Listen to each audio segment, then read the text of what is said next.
Video like जरूर कर लीजिए और ऐसे वीडियो लगातार फ्री में पाने के लिए चैनल को तुरंत सब्सक्राइब कर लीजिए और बेल आइकन को जरूर टैप कर लीजिए ताकि आगे भी सारे वीडियो आपको मिलते रहे। यूट्यूब में फॉलो करते हैं तो प्लीज ये वाला फ्री टेलीग्राम चैनल जरूर ज्वाइन कर लीजिएगा। सारे नोटिफिकेशन सारे अपडेट यहीं पे आते हैं, ध्यान रखिए।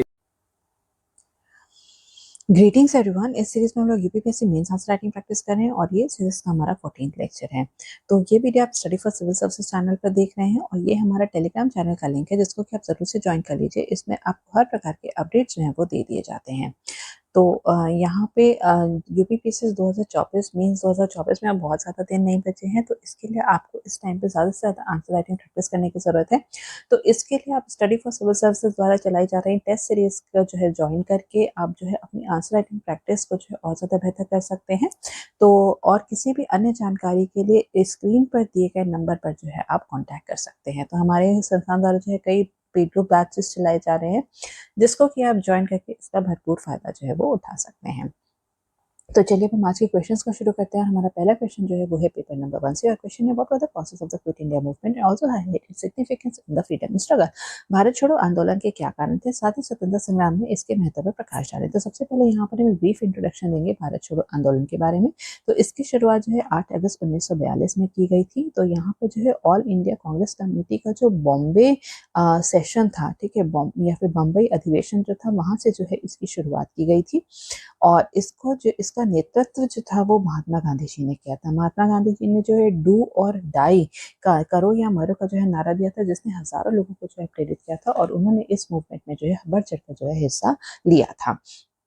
तो ये तो भारत छोड़ो आंदोलन जब लॉन्च हुआ था 8 अगस्त को, तो उसके अगले दिन ही जो है यहाँ पर जो है 14,000 से ज़्यादा लोगों को जो है यहाँ पर जो है ब्रिटिशर्स द्वारा जो है गिरफ्तार कर लिया गया था, जिसमें कि जो है यहाँ पे जो लीडर्स थे, ठीक है, जो लीडर्स थे, नेशनल लीडर्स थे, उनको भी जो है यहाँ पे गिरफ्तार कर लिया गया था। इसके बाद हम देखते हैं कि जो क्विट इंडिया मूवमेंट जो था वो जो है एक लीडरलेस मूवमेंट जो है वो हो गया था। यहाँ पे इस उसके बाद जो है कई सारे जो है लोकल लीडर्स की जो है यहाँ पे भूमिका जो है वो अहम हमें देखने को मिलती है। तो इसका जो है यहाँ पे उद्देश्य की अगर हम बात करें तो उद्देश्य था कि भारत में ब्रिटिश शासन का जो है तत्काल रूप से अंत करना है और भारत को जो है कंप्लीट इंडिपेंडेंस जो है वो दिलाना है। ठीक है, तो यहाँ पर जो है इस तो भारत छोड़ो आंदोलन जो था ये इतना प्रभावशाली था कि इसने अंग्रेजों की जो हुकूमत की जो नींव थी भारत में उसको तक हिला डाला था। और इसी के बाद हम देखते हैं कि कुछ सालों बाद ही जो है यहाँ पर भारत को जो है इंडिपेंडेंस मिलती है।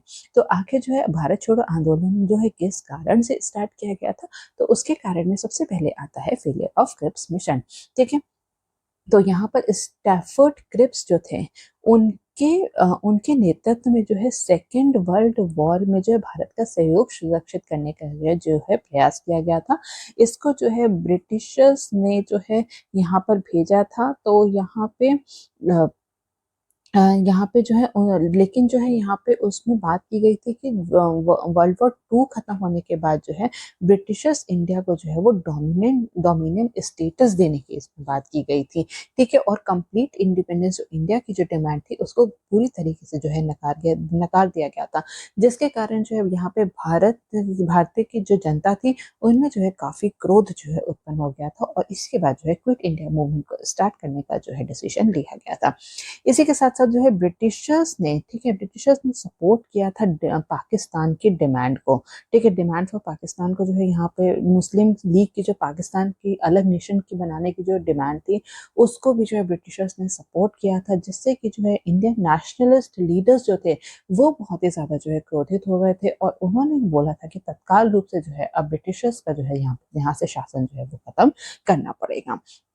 तो यहाँ पे हम देखते हैं कि क्रिप्स मिशन की अगर हम बात करें तो इसने जो है डोमिनियन स्टेटस की बात की थी और कंप्लीट इंडिपेंडेंस को जो है पूरी तरीके से नकार दिया गया था। इसके कारण जो है इंडियंस जो है बहुत ही ज्यादा इन्फ्यूरिएटेड थे। नेक्स्ट अगर हम बात करें तो द्वितीय विश्व युद्ध में का जो है यहाँ पे प्रभाव हमें देखने को मिलता है। तो यहाँ पर जो है बिना इंडिया की सहमति के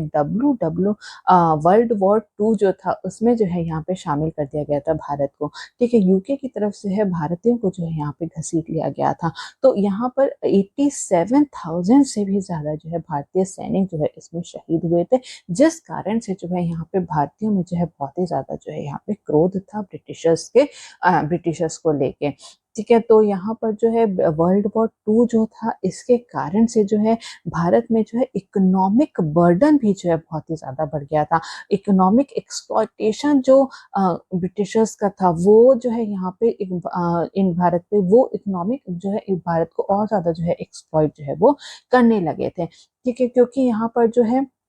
वॉर के कारण जो है यहाँ पर जो है यहाँ पे जो है जो एसेंशियल गुड्स थी, उनकी जो है शॉर्टेज देखने को मिली थी। यहाँ पे जो है प्राइसेस जो है, फूड प्राइसेस जो है वो इंक्रीज हो गए थे। इन्फ्लेशन जो है बहुत ज़्यादा हाई था। टैक्सेशन जो है वो इंक्रीज कर दिया गया था, ताकि जो ब्रिटिशर्स को जो है लड़ाई में के लिए जो है वो पैसा जो चाहिए था, वो उसके लिए जो है आए। तो इन सभी कारण से भारत में भुखमरी, गरीबी और महंगाई जो है वो बहुत ज़्यादा बढ़ी थी, और जिसके कारण जो है यहाँ पर इंडियंस जो है वो बहुत ही ज़्यादा जो है इन्फ्यूरिएट हुए थे, बहुत ही ज़्यादा क्रोधित हुए थे। ठीक है, तो यहाँ पे एसेंशियल गुड्स की कमी थी, और उसी टाइम पे हम देख रहे हैं कि जो है राइस का जो है यहाँ पर एक्सपोर्ट जो है उसी टाइम पर जो है बढ़ा था। फेमाइन लाइक सिचुएशन थी बंगाल में जो है 1943 में जो है यहाँ पर फेमाइन लाइक सिचुएशन थी, और भारत और जो ब्रिटिशर्स थे, वो भारत के जो जनता है उनको रिलीफ दिलाने के लिए जो है कोई भी कार्य नहीं कर रहे थे। वो लोग वर्ल्ड वॉर टू में जो है वो एंगेज थे। इन सभी कारणों से जो है यहाँ के जो लीडर्स थे, यहाँ की जो जनता थी, उनमें जो है ब्रिटिशर्स को लेके बहुत ज़्यादा क्रोध था, और इसी के बाद जो है क्विट इंडिया मूवमेंट जो है उसको लॉन्च किया गया था। इसके बाद हम देखते हैं ग्रोइंग नेशनलिस्ट सेंटिमेंट्स। तो यहाँ पर जो है कई सारे जो है हम अगर देखें तो इसके पहले भी जो है 1942 के पहले कई सारे मूवमेंट्स जो है वो चलाए गए थे, जैसे कि सिविल डिसोबीडियंस मूवमेंट है, नॉन कॉपरेशन मूवमेंट है, खिलाफत मूवमेंट है। ठीक है, तो ये सॉल्ट सत्याग्रह है। तो ये कई सारे जो है यहाँ पर जो है पहले से ही जो है यहाँ पे भारतीयों के मन में जो है ब्रिटिशर्स के अगेंस्ट जो क्रोध था, उस वो जो है अब और ज़्यादा जो है वो बढ़ गया था। क्रांतिकारी भावना जो है वो और ज़्यादा जो है वो बढ़ गई थी। जो ब्रिटिश नीति जो ब्रिटिशर्स की जो नीतियाँ थी, जिसके कारण से जो इंडियन इकोनॉमी का पतन हो रहा था, वो सभी जो है, ये सभी जो फैक्टर्स है, इसने बहुत ही ज़्यादा जो है कॉन्ट्रीब्यूट किया था मासेस को मोबिलाइज करने में, और उनको जो है यहाँ पे फ्रीडम स्ट्रगल में, ठीक है, वो चाहते थे कि जो है यहाँ पे जो है हम जब इंडिया को जो है अब कंप्लीट इंडिपेंडेंस की जरूरत है, अब जो है ब्रिटिशर्स के अधीन जो है इंडिया जो है वो नहीं रहेगा। तो यहाँ पर जो है अगर हम देखें तो यहाँ पे कई प्रकार के जो है किसान मूवमेंट्स, ट्राइबल मूवमेंट्स, तो यहाँ पर जो है ये ट्राइबल मूवमेंट्स, ये सब जो मूवमेंट्स थे जो चलाए गए थे, उसके कारण जो है लोगों में ये जो है बातें, इंफॉर्मेशन जो है वो पहुंच चुकी थी कि ब्रिटिशर्स उनका किस तरीके से जो है एक्सप्लॉयटेशन कर रहा है। ब्रिटिशर्स के कारण ही जो है इंडिया जो है वो बहुत ही ज़्यादा जो है वो पिछड़ा हुआ है। ब्रिटिशर्स के कारण ही जो है यहाँ पे एग्रीकल्चर बहुत ज़्यादा ग्रो नहीं कर रहा है। यहाँ के जो हैंडीक्राफ्ट सेक्टर है, उसका पतन हुआ था। तो ये सब को लेकर जो है यहाँ पर जो भारत की जनता है, उनमें जो है यहाँ पे अंग्रेजों के खिलाफ जो है बहुत ज्यादा जो क्रोध था। तो यहाँ पे जो नेशनलिस्ट सेंटिमेंट जो बढ़ रहे थे, उसके कारण भी जो है भारत छोड़ो आंदोलन को जो है वो लॉन्च किया गया था। इसके बाद हम देखते हैं जापानी जो है आक्रमण किया था। ठीक है, तो यहाँ पर अगर हम देखें तो जापान में जो है वर्ल्ड वॉर टू के दौरान जो है यहाँ पे इंडिया की तरफ जो है वो बढ़े चले आ रहे थे, बर्मा या फिर म्यांमार की तरफ से। और लोगों में ये डर था कि जो है जापान इंडिया पर जो है वो कब्जा ना कर ले। और यहीं पर हम देखते हैं कि ब्रिटिशर्स जो थे, वो जो है बर्मा से जो है वो पीछे हट गए थे। ठीक है, तो यहाँ पर जो है जो इंडियन का जो कॉन्फिडेंस था कि ब्रिटिशर्स कुछ करेंगे, तो वो जो पीछे हट गए, तो इंडियन जो यहाँ के जो सिटीजन्स थे, उनमें जो है वो और ज़्यादा जो है वो डर पैदा हो गया था, और उनमें जो है ब्रिटिशर्स की जो हम कह सकते हैं कैपेसिटी जो है, कैपेबिलिटी जो है, उस पर कहीं ना कहीं वो लोग शक करने लगे थे। तो जिसके कारण से जो है उनको लगा था कि ब्रिटिशर्स अब कुछ नहीं कर सकते, तो इसलिए भी जो है वो चाहते थे कि हम उनको जो है अपनी लड़ाई की कमान जो है खुद ही लेनी होगी। तो इसी कारण से जो है यहाँ पे क्विट इंडिया मूवमेंट को लॉन्च किया गया था। तो बर्मा से जो है ब्रिटिशर्स जो है पीछे हट गए थे, और ये जो डर था कि ब्रिटिशर्स ब्रिटिशर्स जो है वो कुछ नहीं कर पाएंगे। तो ये इससे जो है और ज़्यादा मजबूत हो गया था, जिसके कारण जो है लीडर्स ने जो है इंडिपेंडेंस के लक्ष्य से जो है क्विट इंडिया मूवमेंट को जो है तुरंत लॉन्च कर दिया था। इसके साथ साथ हम कुछ जो है यहाँ पे सामाजिक कारण भी देखते हैं। तो भारतीयों के साथ जो है ब्रिटिशर्स जो है बहुत ज़्यादा जो है भेदभाव करते थे, उनका बहुत ज़्यादा अपमान करते थे। ब्रिटिश पॉलिसीज की वजह से जो है यहाँ पे भारत में सोशल इनइक्वालिटीज जो है वो और ज़्यादा इनइक्वालिटीज जो है वो और ज़्यादा जो है वो बढ़ी थी। सोशल जस्टिस का जो है अभाव के कारण जो है लोगों में जो है ब्रिटिश शासन के प्रति जो है वो असंतोष था। तो यहाँ पर जो है कांग्रेस वर्किंग कमेटी जो है जो कमेटी थी आईएनसी की, इंडियन नेशनल कांग्रेस थी, उनके जो उन्होंने जो है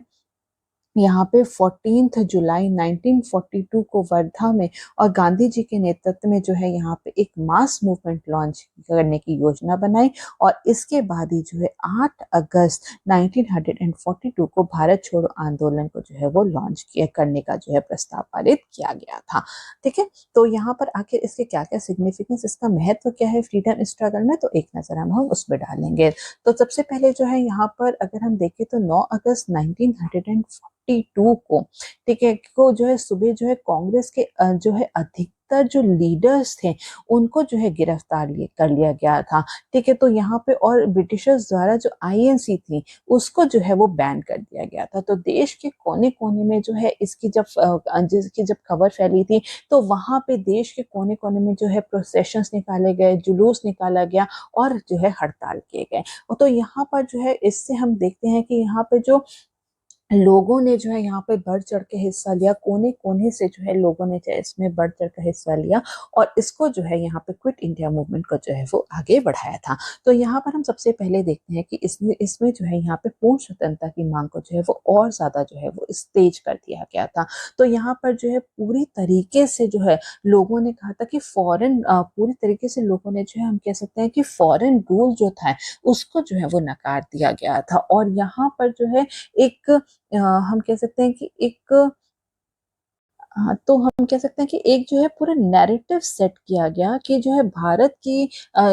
की सहमति से भारत पर जो रूल करना जो है अब वो आसान नहीं होगा। तो यहाँ पर जो है अब उनकी डिमांड जो थी वो कंप्लीट इंडिपेंडेंस की ही थी। इसके बाद हम देखते हैं मास मोबिलाइजेशन। इसमें जो है स्टूडेंट्स हैं, पीजेंट हैं, इंडस्ट्रियल वर्कर्स हैं, सभी ने जो है यहाँ पे बढ़ चढ़ करके जो हिस्सा लिया था। गवर्नमेंट ऑफिशियल्स जो थे उनकी बहुत ज्यादा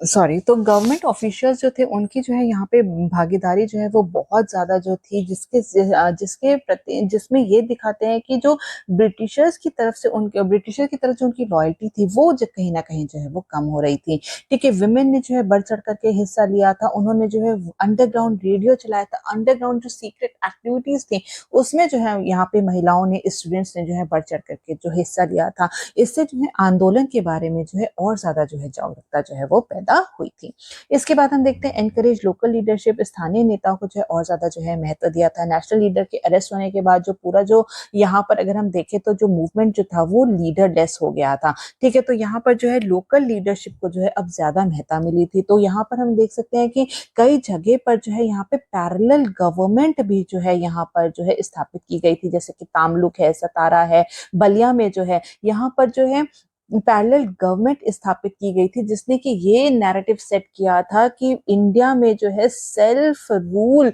जो है ये भी पॉसिबल हो सकता है। तो इससे जो है बहुत ज्यादा लोग जो है वो प्रेरित हुए थे। ठीक है, तो इससे यहाँ पे जो है सेल्फ रूल का जो महत्व जो था वो बहुत ज्यादा बड़ा था। लोकल लीडर्स अगर हम देखें तो सुचित्रा कृपलानी है, अरुणा असफ अली है, राम मनोहर लोहिया है। इसके बाद जो है इनकी हमें भूमिका जो है और ज्यादा देखने को मिलती है पूरे फ्रीडम स्ट्रगल में। इसके बाद हम देखते हैं कि इसने जो है जनता का जो है वो मनोबल जो है वो और ज्यादा बढ़ा दिया था। इससे लोगों का जो है मनोबल बढ़ा था और लोगों में जो है एंटी ब्रिटिश सेंटिमेंट्स जो थे वो जो है और ज्यादा जो है वो उसको जन्म दिया था। लोग हर तरह से जो है भारत को आजादी दिलाने में जो है सहयोग करने के लिए अब तैयार हो गए थे। इसके साथ साथ हम देखते हैं कि इंटरनेशनल लेवल पर जो है यहाँ पर जो है भारत के स्वतंत्रता की जो है एडवोकेसी जो है वो की गई थी। चाइना है, यूएस है, इन सभी देशों ने जो है यहाँ पे जो है इंडिया की स्वतंत्रता की जो है वो सहमति दी थी, उसको जो है बैक किया था। इसके बाद हम देखते हैं कि इस पूरे जो आंदोलन है इसने ब्रिटिश शासन को जो है पूरी तरीके से जो है झकझोर दिया था, पूरी तरीके से जो है वो कमजोर कर दिया था। भारत को जो है यहाँ पे हम देखते हैं कि जो है सफलता तो नहीं मिली थी इस आंदोलन से कंप्लीट इंडिपेंडेंस को पाने के लिए, लेकिन ठीक है, लेकिन जो है यहाँ पे इसने जो है इस आंदोलन ने जो है ब्रिटिश रूल को कहीं ना कहीं वीकेंड कर दिया था, कहीं ना कहीं कमजोर कर दिया था। 1944 में जो है आंदोलन को जो है पूरी तरीके से यहाँ पे कुचल दिया गया था, पर इस आंदोलन ने ब्रिटिशर्स के साथ जो है राजनीतिक वार्ताओं की जो हमारी जो प्रकृति है, पूरा जो नेचर है, उसको भी जो है साथ में बदल दिया था। और अंत में हम ये कह सकते हैं कि इसने जो है जो पूरा मूवमेंट है उसने जो है यहाँ पे जो है पूरी इंडिया के जो फ्रीडम स्ट्रगल है उसको एक नया मोड़ दे दिया था। ठीक है, तो यहाँ पे हमने जब क्विट इंडिया मूवमेंट की बात की है तो इसमें जो है हम यहाँ पे उत्तर प्रदेश के रोल की भी बात कर लेंगे। तो नेक्स्ट क्वेश्चन हम डिस्कस करेंगे पेपर नंबर 5 से, और क्वेश्चन है discuss the role of Uttar Pradesh in the quit India movement. तो भारत छोड़ो आंदोलन में उत्तर प्रदेश की भूमिका पर चर्चा करें। तो यहाँ पर जो है पहले इसमें भी जो है हम एक जो है ब्रीफ इंट्रोडक्शन देंगे भारत छोड़ो आंदोलन के बारे में। जैसे कि इसको जो है 8 अगस्त 1942 को लॉन्च किया गया था, महात्मा गांधी के नेतृत्व में जो है इसको लॉन्च किया गया था। महात्मा गांधी ने जो है यहाँ पे नारा दिया था डू और डाई को, जिसको कि यहाँ पे जो है कई लोगों ने इससे प्रेरित हुए थे और फिर इसमें जो है बढ़ चढ़ कर हिस्सा लिया था। और इसका उद्देश्य था भारत में ब्रिटिश शासन का जो है तत्काल रूप से अंत करना और जो है इंडिया को जो है कंप्लीट इंडिपेंडेंस दिलाना। ठीक है, तो यहाँ पर आके जो है उत्तर प्रदेश में जो है क्या भूमिका रही है क्विट इंडिया मूवमेंट के दौरान पे, तो इसमें जो है हम यहाँ पे रीजन वाइज इसको जो है यहाँ पर डिस्कस कर लेंगे। तो सबसे पहले हम बात करेंगे यहाँ पे गाजीपुर की। ठीक है, तो सबसे पहले अगर हम गाजीपुर की बात करें तो गाजीपुर में जो है शॉपकीपर्स और स्टूडेंट्स ने जो है यहाँ पे बहुत ज्यादा बढ़ चढ़ के हिस्सा लिया था। उन्होंने जो है यहाँ पर अगर हम देखें तो अपना काम छोड़कर जो है यहाँ पर ब्रिटिशर्स के खिलाफ जो है वो प्रोटेस्ट किया था। इन्होंने यहाँ पर जो है सीक्रेट मीटिंग्स को जो है यहाँ पर सीक्रेट मीटिंग्स जो है यहाँ पे लोकल लीडर्स द्वारा जो है वो कंडक्ट की गई थी, जिसमें कि जो ब्रिटिशर्स की जो पॉलिसीज थी उसकी निंदा की जाती थी और आगे का क्या कोर्स ऑफ एक्शन होगा, आगे का जो हमें उनको जो है आगे के जो है प्लानिंग की जाती थी इस सीक्रेट मीटिंग्स में। ठीक है, तो यहाँ पर अगर हम प्रोमिनेंट लीडर्स की बात करें तो वो थे रामस्वरूप उपाध्याय, वशिष्ठ नारायण शर्मा। तो इन्होंने ही जो है यहाँ पे क्विट इंडिया मूवमेंट को जो है आगे बढ़ाया था। ठीक है, गाजीपुर में। तो यहाँ पर हम देखते हैं कि यहाँ गाजीपुर में जो है यहाँ पे जब ये रूमर फैली थी कि गांधी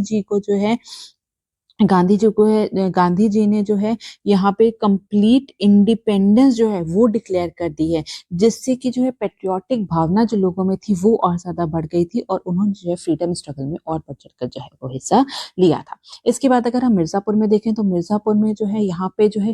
शुरुआत में तो जो है शांतिपूर्ण तरीके से जो है यहाँ पे जो है हड़ताल है, जुलूस जो है वो निकाला जा रहा था, लेकिन बाद में ठीक है, बाद में मिर्जापुर में हम देखते हैं कि यहाँ पे जो है कई प्रकार के जो है वायलेंट एक्टिविटीज भी जो है हमें देखने को मिलती हैं। तो यहाँ पर जो है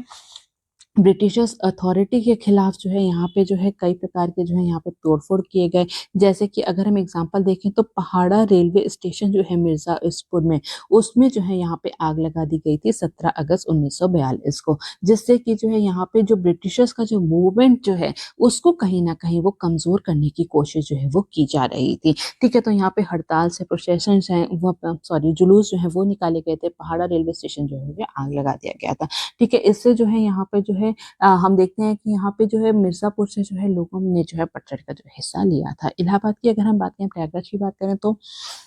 यहाँ पे किसानों की जो है भूमिका जो है वो बहुत ज्यादा अहम रही थी क्विट इंडिया मूवमेंट को आगे बढ़ाने में। ठीक है, तो उन्होंने जो है किसान जो थे उन्होंने जो है जुलूस और प्रदर्शन किए थे और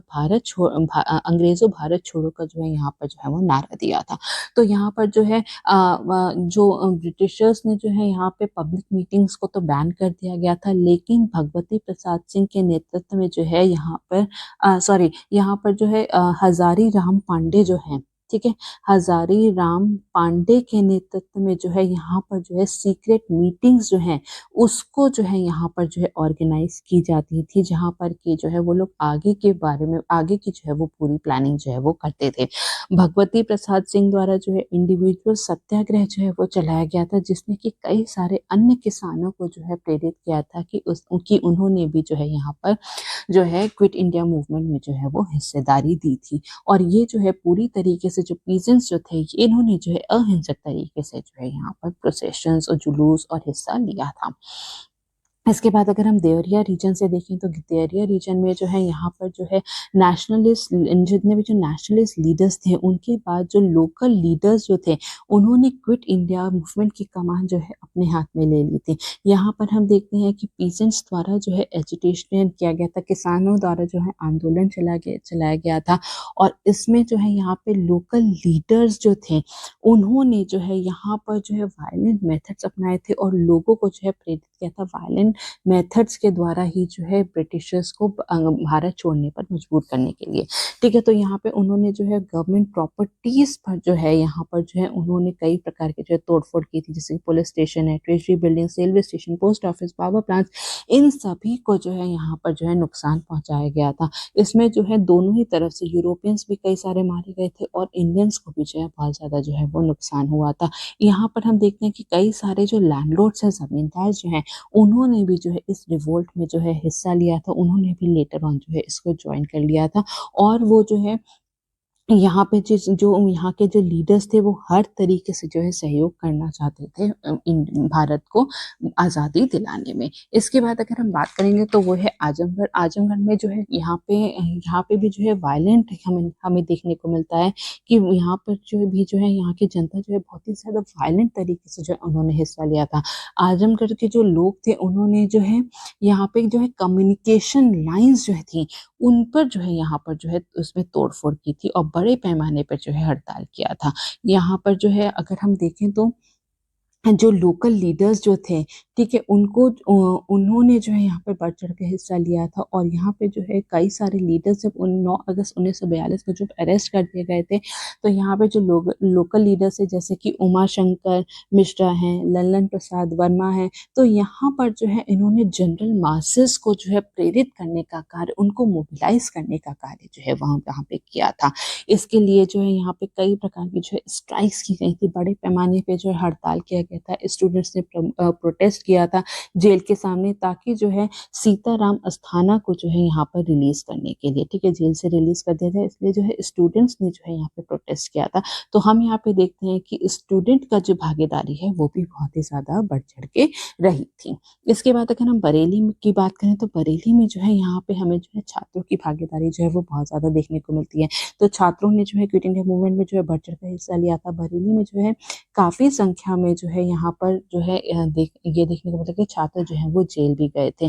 तो यहाँ पर जो है एक स्टूडेंट लीडर, ठीक है, प्रताप चंद्र आजाद जो थे वो अरेस्ट होने के बाद जो है स्टूडेंट्स जो है वो और ज्यादा जो है वो क्रोधित हो गए थे और उन्होंने जो है जुलूस निकाला था, स्ट्राइक की थी, प्रोटेस्ट किया था। और इसके बाद जो है बरेली के अन्य कई कॉलेजेस के छात्रों ने भी जो है क्विट इंडिया मूवमेंट में जो है वो हिस्सा लिया था।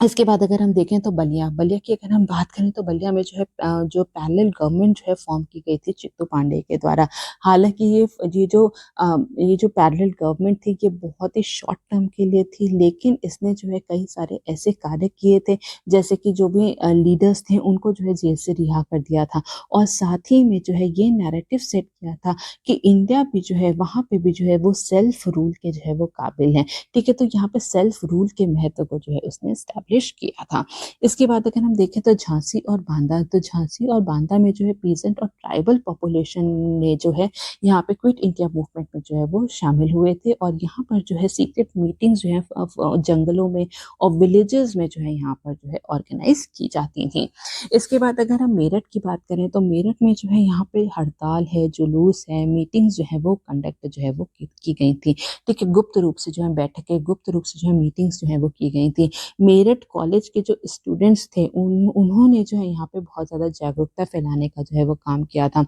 रेलवे स्टेशंस हैं, टेलीग्राफ लाइन्स हैं, इनके साथ जो है यहाँ पे तोड़-फोड़ की गई है थी, जिससे कि ब्रिटिश कम्युनिकेशन जो है वो पूरा का पूरा जो है वो ठप हो गया था। तो अगर हम देखें तो यहाँ पर मेरठ जो है, ठीक है, मेरठ जो है ये एक कैंटोनमेंट टाउन था, ठीक है, कैंटोनमेंट टाउन है, उसकी वजह से जो है यहाँ पे ब्रिटिशर्स के ट्रूप्स की जो संख्या जो है, ठीक है, नंबर जो है वो बहुत ही ज़्यादा थे और यहाँ पे इसलिए जो है यहाँ पे जो आंदोलन का जो हम कह सकते हैं जो पैमाना था वो भी बहुत ही बड़ा था, ठीक है? लेकिन जो है और तो यहाँ पर जो है यहाँ पे इसलिए जो है यहाँ पे हम कह सकते हैं कि मेरठ में की जो यहाँ पे 1857 की जो लड़ाई जो थी वो भी मेरठ से ही शुरू हुई थी। तो मेरठ ने जो अपनी जो 1857 की लड़ाई की जो लेगेसी है उसको आगे बढ़ाते हुए जो ब्रिटिशर्स के खिलाफ जो है यहाँ पे सख्त आवाज़ जो है वो उठाई थी। और इसका असर जो है यहाँ पे आस-पास के जो रीजन है उस पर भी पड़ा था। जैसे कि मुज़फ्फरनगर, सहारनपुर, बुलंदशहर ने भी बाद में जो है क्विट इंडिया मूवमेंट में जो है हिस्सा लिया। तो इसके बाद अगर हम कानपुर देखें तो कानपुर जो है एक ये औद्योगिक क्षेत्र है, तो यहाँ पर जो है इंडस्ट्रियल वर्कर्स जो हैं उन्होंने हिस्सा लिया था और इंडस्ट्रियल वर्कर्स ने जो है यहाँ पे हड़ताल की और अंग्रेज़ी हुकूमत जो थी उसके खिलाफ थी जो है, ठीक है, यहाँ पे जो है आवाज़ उठाई थी। तो यहाँ पर अगर हम देखें तो कानपुर है, इटावा है, फर्रुखाबाद है, जो आस-पास के रीजन जो है यहाँ पर से जो है कई बॉम्ब बनाने के जो है इंस्टेंसेस भी जो है वो सामने आए थे। तो यहाँ पे जो है पोस्टल सर्विसेज़ और रेलवे लाइन्स जो थी, उनको जो है यहाँ पर जो है उनके साथ तोड़-फोड़ की गई थी। इसके बाद हम वाराणसी और जौनपुर की अगर हम बात करें, तो वाराणसी का जो दानापुर विलेज जो है, जो कि चंदौली डिस्ट्रिक्ट में आता है, वहाँ के लोगों ने जो है पुलिस स्टेशन पर ने ठीक है, इस पुलिस स्टेशन पर जो है वो इकट्ठा होने की उन्हें कोशिश की और वहाँ पर जो है उनका उद्देश्य था कि वहाँ पे भारत का जो है तिरंगा जो है वो फहराएँगे, ठीक है? तो इस लेकिन जो है ब्रिटिशर्स द्वारा जो है इसका कड़ा विरोध किया गया और उन पर जो है उन्होंने जो है ओपन फायर किया था, जिसके कारण जो है दोनों पक्षों को जो है काफ़ी ज़्यादा नुकसान देखने को मिला था। इसका असर जो है वो जौनपुर तक पहुँचा था। जौनपुर में जो है यहाँ के जो कलेक्ट्रेट ऑफ़िस जो था, वहाँ पर जो है झंडा फहराने के लिए जो है लोग एकत्रित हुए थे, लेकिन यहाँ पर भी जो है वो विफल ही रहे थे। तो यहाँ पर हम देखते हैं कि यहाँ पे लोगों ने जो है बहुत ज़्यादा उत्तर प्रदेश में जो है बढ़-चढ़ कर हिस्सा लिया था और ये पूरी तरीके से जो है ये वायलेंट इसमें हम देखने को कह सकते हैं कि यहाँ पे जो है हिंसात्मक ये पूरा जो है मूवमेंट रहा है। ठीक है? तो अगर हम इसकी बात करें, अगर हम इसको एक शॉर्ट तरीके से देखें, तो यहाँ पे जो है पैरेलल गवर्नमेंट जो है वो बलिया में जो है चित्तू पांडे के द्वारा जो स्थापित की गई थी। जो कम्युनिकेशन लाइन्स जो थे, उसमें जो है तोड़-फोड़ की गई थी, जैसे कि रेलवे लाइन्स है, टेलीग्राफ लाइन्स है, पोस्टल ऑफिसेज़ हैं। तो इसके कारण से जो है जो पूरा जो ब्रिटिशर्स का जो कम्युनिकेशन का जो ज़रिया था, माध्यम था, ठीक है? उसमें को जो है यहाँ पे उसमें जो है पूरी तरीके से कम्युनिकेशन को जो है पूरी तरीके से ठप कर दिया गया था। यहाँ पर हम देखते हैं कि लोगों द्वारा जो है बहुत बढ़-चढ़ के हिस्सा लिया गया था। Students, peasants, industrial workers, women, urban areas, rural areas सबने ही जो है क्विट इंडिया मूवमेंट में बढ़-चढ़ कर के हिस्सा लिया था। यहाँ पे कई प्रकार के हमें लोकल लीडर्स का जो है देखने को मिलते हैं, जैसे कि रामस्वरूप उपाध्याय हैं, भगवती प्रसाद सिंह है। यहाँ पे कई प्रकार की अंडरग्राउंड एक्टिविटीज़ चलाई गई थी। लीफलेट जो है यहाँ पे जो है पर्चे जो हैं वो सीक्रेट तरीके से बाँटे गए थे, जिसमें कि गांधी जी के जो है सीक्रेट मैसेजेस जो हैं लोगों तक पहुँचाए गए थे, जिसने कि लोगों को जो है बहुत ही ज़्यादा जो है वो प्रेरित किया था फ्रीडम स्ट्रगल में पार्टिसिपेट करने के लिए। इसके बाद हम देखते हैं कि यहाँ पे जो है प्रोटेस्ट एंड स्ट्राइक्स जो थी, ठीक है, उसको भी जो है यहाँ पर बहुत ही ज़्यादा जो है इन लोग का एक बहुत ही बड़ा हथियार था। इंडस्ट्रियल वर्कर्स द्वारा जो है यहाँ पे स्ट्राइक्स की गई थी। कोर्ट्स और गवर्नमेंट ऑफिसेज़ जो थे, उनका भी जो है यहाँ पर जो है बहिष्कार किया था। भ जो गवर्नमेंट ऑफिशियल्स थे, उन्होंने भी जो है यहाँ पे जो है अपना जो है काम छोड़कर जो है क्विट इंडिया मूवमेंट में जो है वो हिस्सा लिया था। तो लास्ट में हम यही कह सकते हैं कि क्विट इंडिया मूवमेंट जो है वो अपने उद्देश्यों में तो विफल रहा है, ठीक है? उसे सक्सेस नहीं मिली, लेकिन ठीक है, लेकिन जो है हमारे भारत को स्वतंत्रता दिलाने में जो है इसने एक बहुत ही महत्वपूर्ण पृष्ठभूमि जो है वो स्थापित की थी। ठीक है? So next question is define judicial activism. What is the significance of judicial activism in India? Also compare the concept of judicial activism in India and the United States of America. न्यायिक सक्रियता को परिभाषित करें। भारत में न्यायिक सक्रियता का क्या महत्व है, साथ ही भारत और संयुक्त राज्य अमेरिका में न्यायिक सक्रियता की अवधारणा की तुलना करें। तो यहाँ पर हम सबसे पहले जो है न्यायिक सक्रियता या फिर जुडिशियल एक्टिविज्म को समझेंगे। तो जैसे कि हम नाम से ही पता चल रहा है कि यहाँ पे जुडिशरी जो है वो एक्टिव रोल प्ले कर रही है। तो यहाँ पर हम देखते हैं कि जो जुडिशरी जो है उसका कार्य जो है केवल कानून की व्याख्या करना तक ही जो है वो सीमित नहीं है, बल्कि कानून जो जुडिशरी है ये भी सुनिश्चित करता है कि जो समाज में जो है यहाँ पे न्याय और जो असमानता को जो है यहाँ पे उसको भी जो है बढ़ावा मिले। तो इसीलिए यहाँ पर जो है डेफिनेशन में कहा गया है कि नागरिकों के अधिकारों की सुरक्षा और समाज में न्याय को बढ़ावा देने में न्यायपालिका द्वारा निभाई गई सक्रिय भूमिका को ही जो है हम लोग जुडिशियल एक्टिविज्म कहते हैं। तो यहाँ पर जुडिशरी जो है वो सोशल जस्टिस और सोशल जो है सोशल इक्वालिटी को बढ़ावा देने के लिए जो है एक असर्टिव रोल प्ले करती है, और जो अदर दो ऑर्गन हैं लेजिस्लेचर और एग्जीक्यूटिव, उनको भी जो उनके संवैधानिक कर्तव्यों को निभाने के लिए जो है वो मजबूर करती है। ठीक है, तो यहाँ पे कई सारे जो है यहाँ पे केसेस देखे गए हैं जो कि जुडिशियल एक्टिविज्म से जो है वो रिलेटेड है। तो इसमें सबसे पहले हम लोग बात करते हैं केशवानंद भारती केस वर्सेस, ठीक है, Kesavananda Bharati case versus state of Kerala 1973। तो इसमें जो है यहाँ पर सुप्रीम कोर्ट ने जो है बेसिक स्ट्रक्चर का जो प्रिंसिपल है उसको स्थापित किया था, और उन्होंने जो है पार्लियामेंट की जो शक्ति है उसको कहीं ना कहीं सीमित किया था कि वो जो है पार्लियामेंट जो है किसी भी अमेंडमेंट से भी जो है बेसिक स्ट्रक्चर को जो है वो नष्ट नहीं कर सकती, या फिर उसके साथ जो है कोई भी छेड़छाड़ जो है वो नहीं कर सकती है। ठीक है, तो यहाँ पर जो है basic structure of the constitution का जो प्रिंसिपल है उसको स्थापित किया गया था। अगर हम सेकेंड केस देखें तो वो है विशाखा वर्सेस, ठीक है, स्टेट ऑफ राजस्थान। तो यहाँ पर जो है जो वर्क प्लेस पे जो सेक्सुअल हरासमेंट का केसेस बहुत ज्यादा बढ़ गए थे, तो उसके लिए लॉ बनाने में जो है सुप्रीम कोर्ट ने जो है एक सक्रिय भूमिका निभाई थी। तो यहाँ पर जो है सुप्रीम कोर्ट ने जो है यहाँ पे कार्यस्थल पे जो सेक्सुअल हरासमेंट हो रहे थे ये जो समस्या थी इसको संबोधित किया था, और इसमें जो है कई सारे जो है उन्होंने जो है गाइडलाइंस दी थी, जो कि बाद में जब लॉ बनाया गया था तो इन गाइडलाइंस ने जो है उस पूरे लॉ को बहुत ही ज्यादा इन्फ्लुएंस किया था। थर्ड अगर हम देखें तो Maneka Gandhi versus union of India case 1978। ठीक है, तो यहाँ पर जो है इसमें जो राइट टू पर्सनल लिबर्टीज जो हैं इसको जो है और ज्यादा जो है यहाँ पे एक्सपैंड किया गया था, और इसमें जो है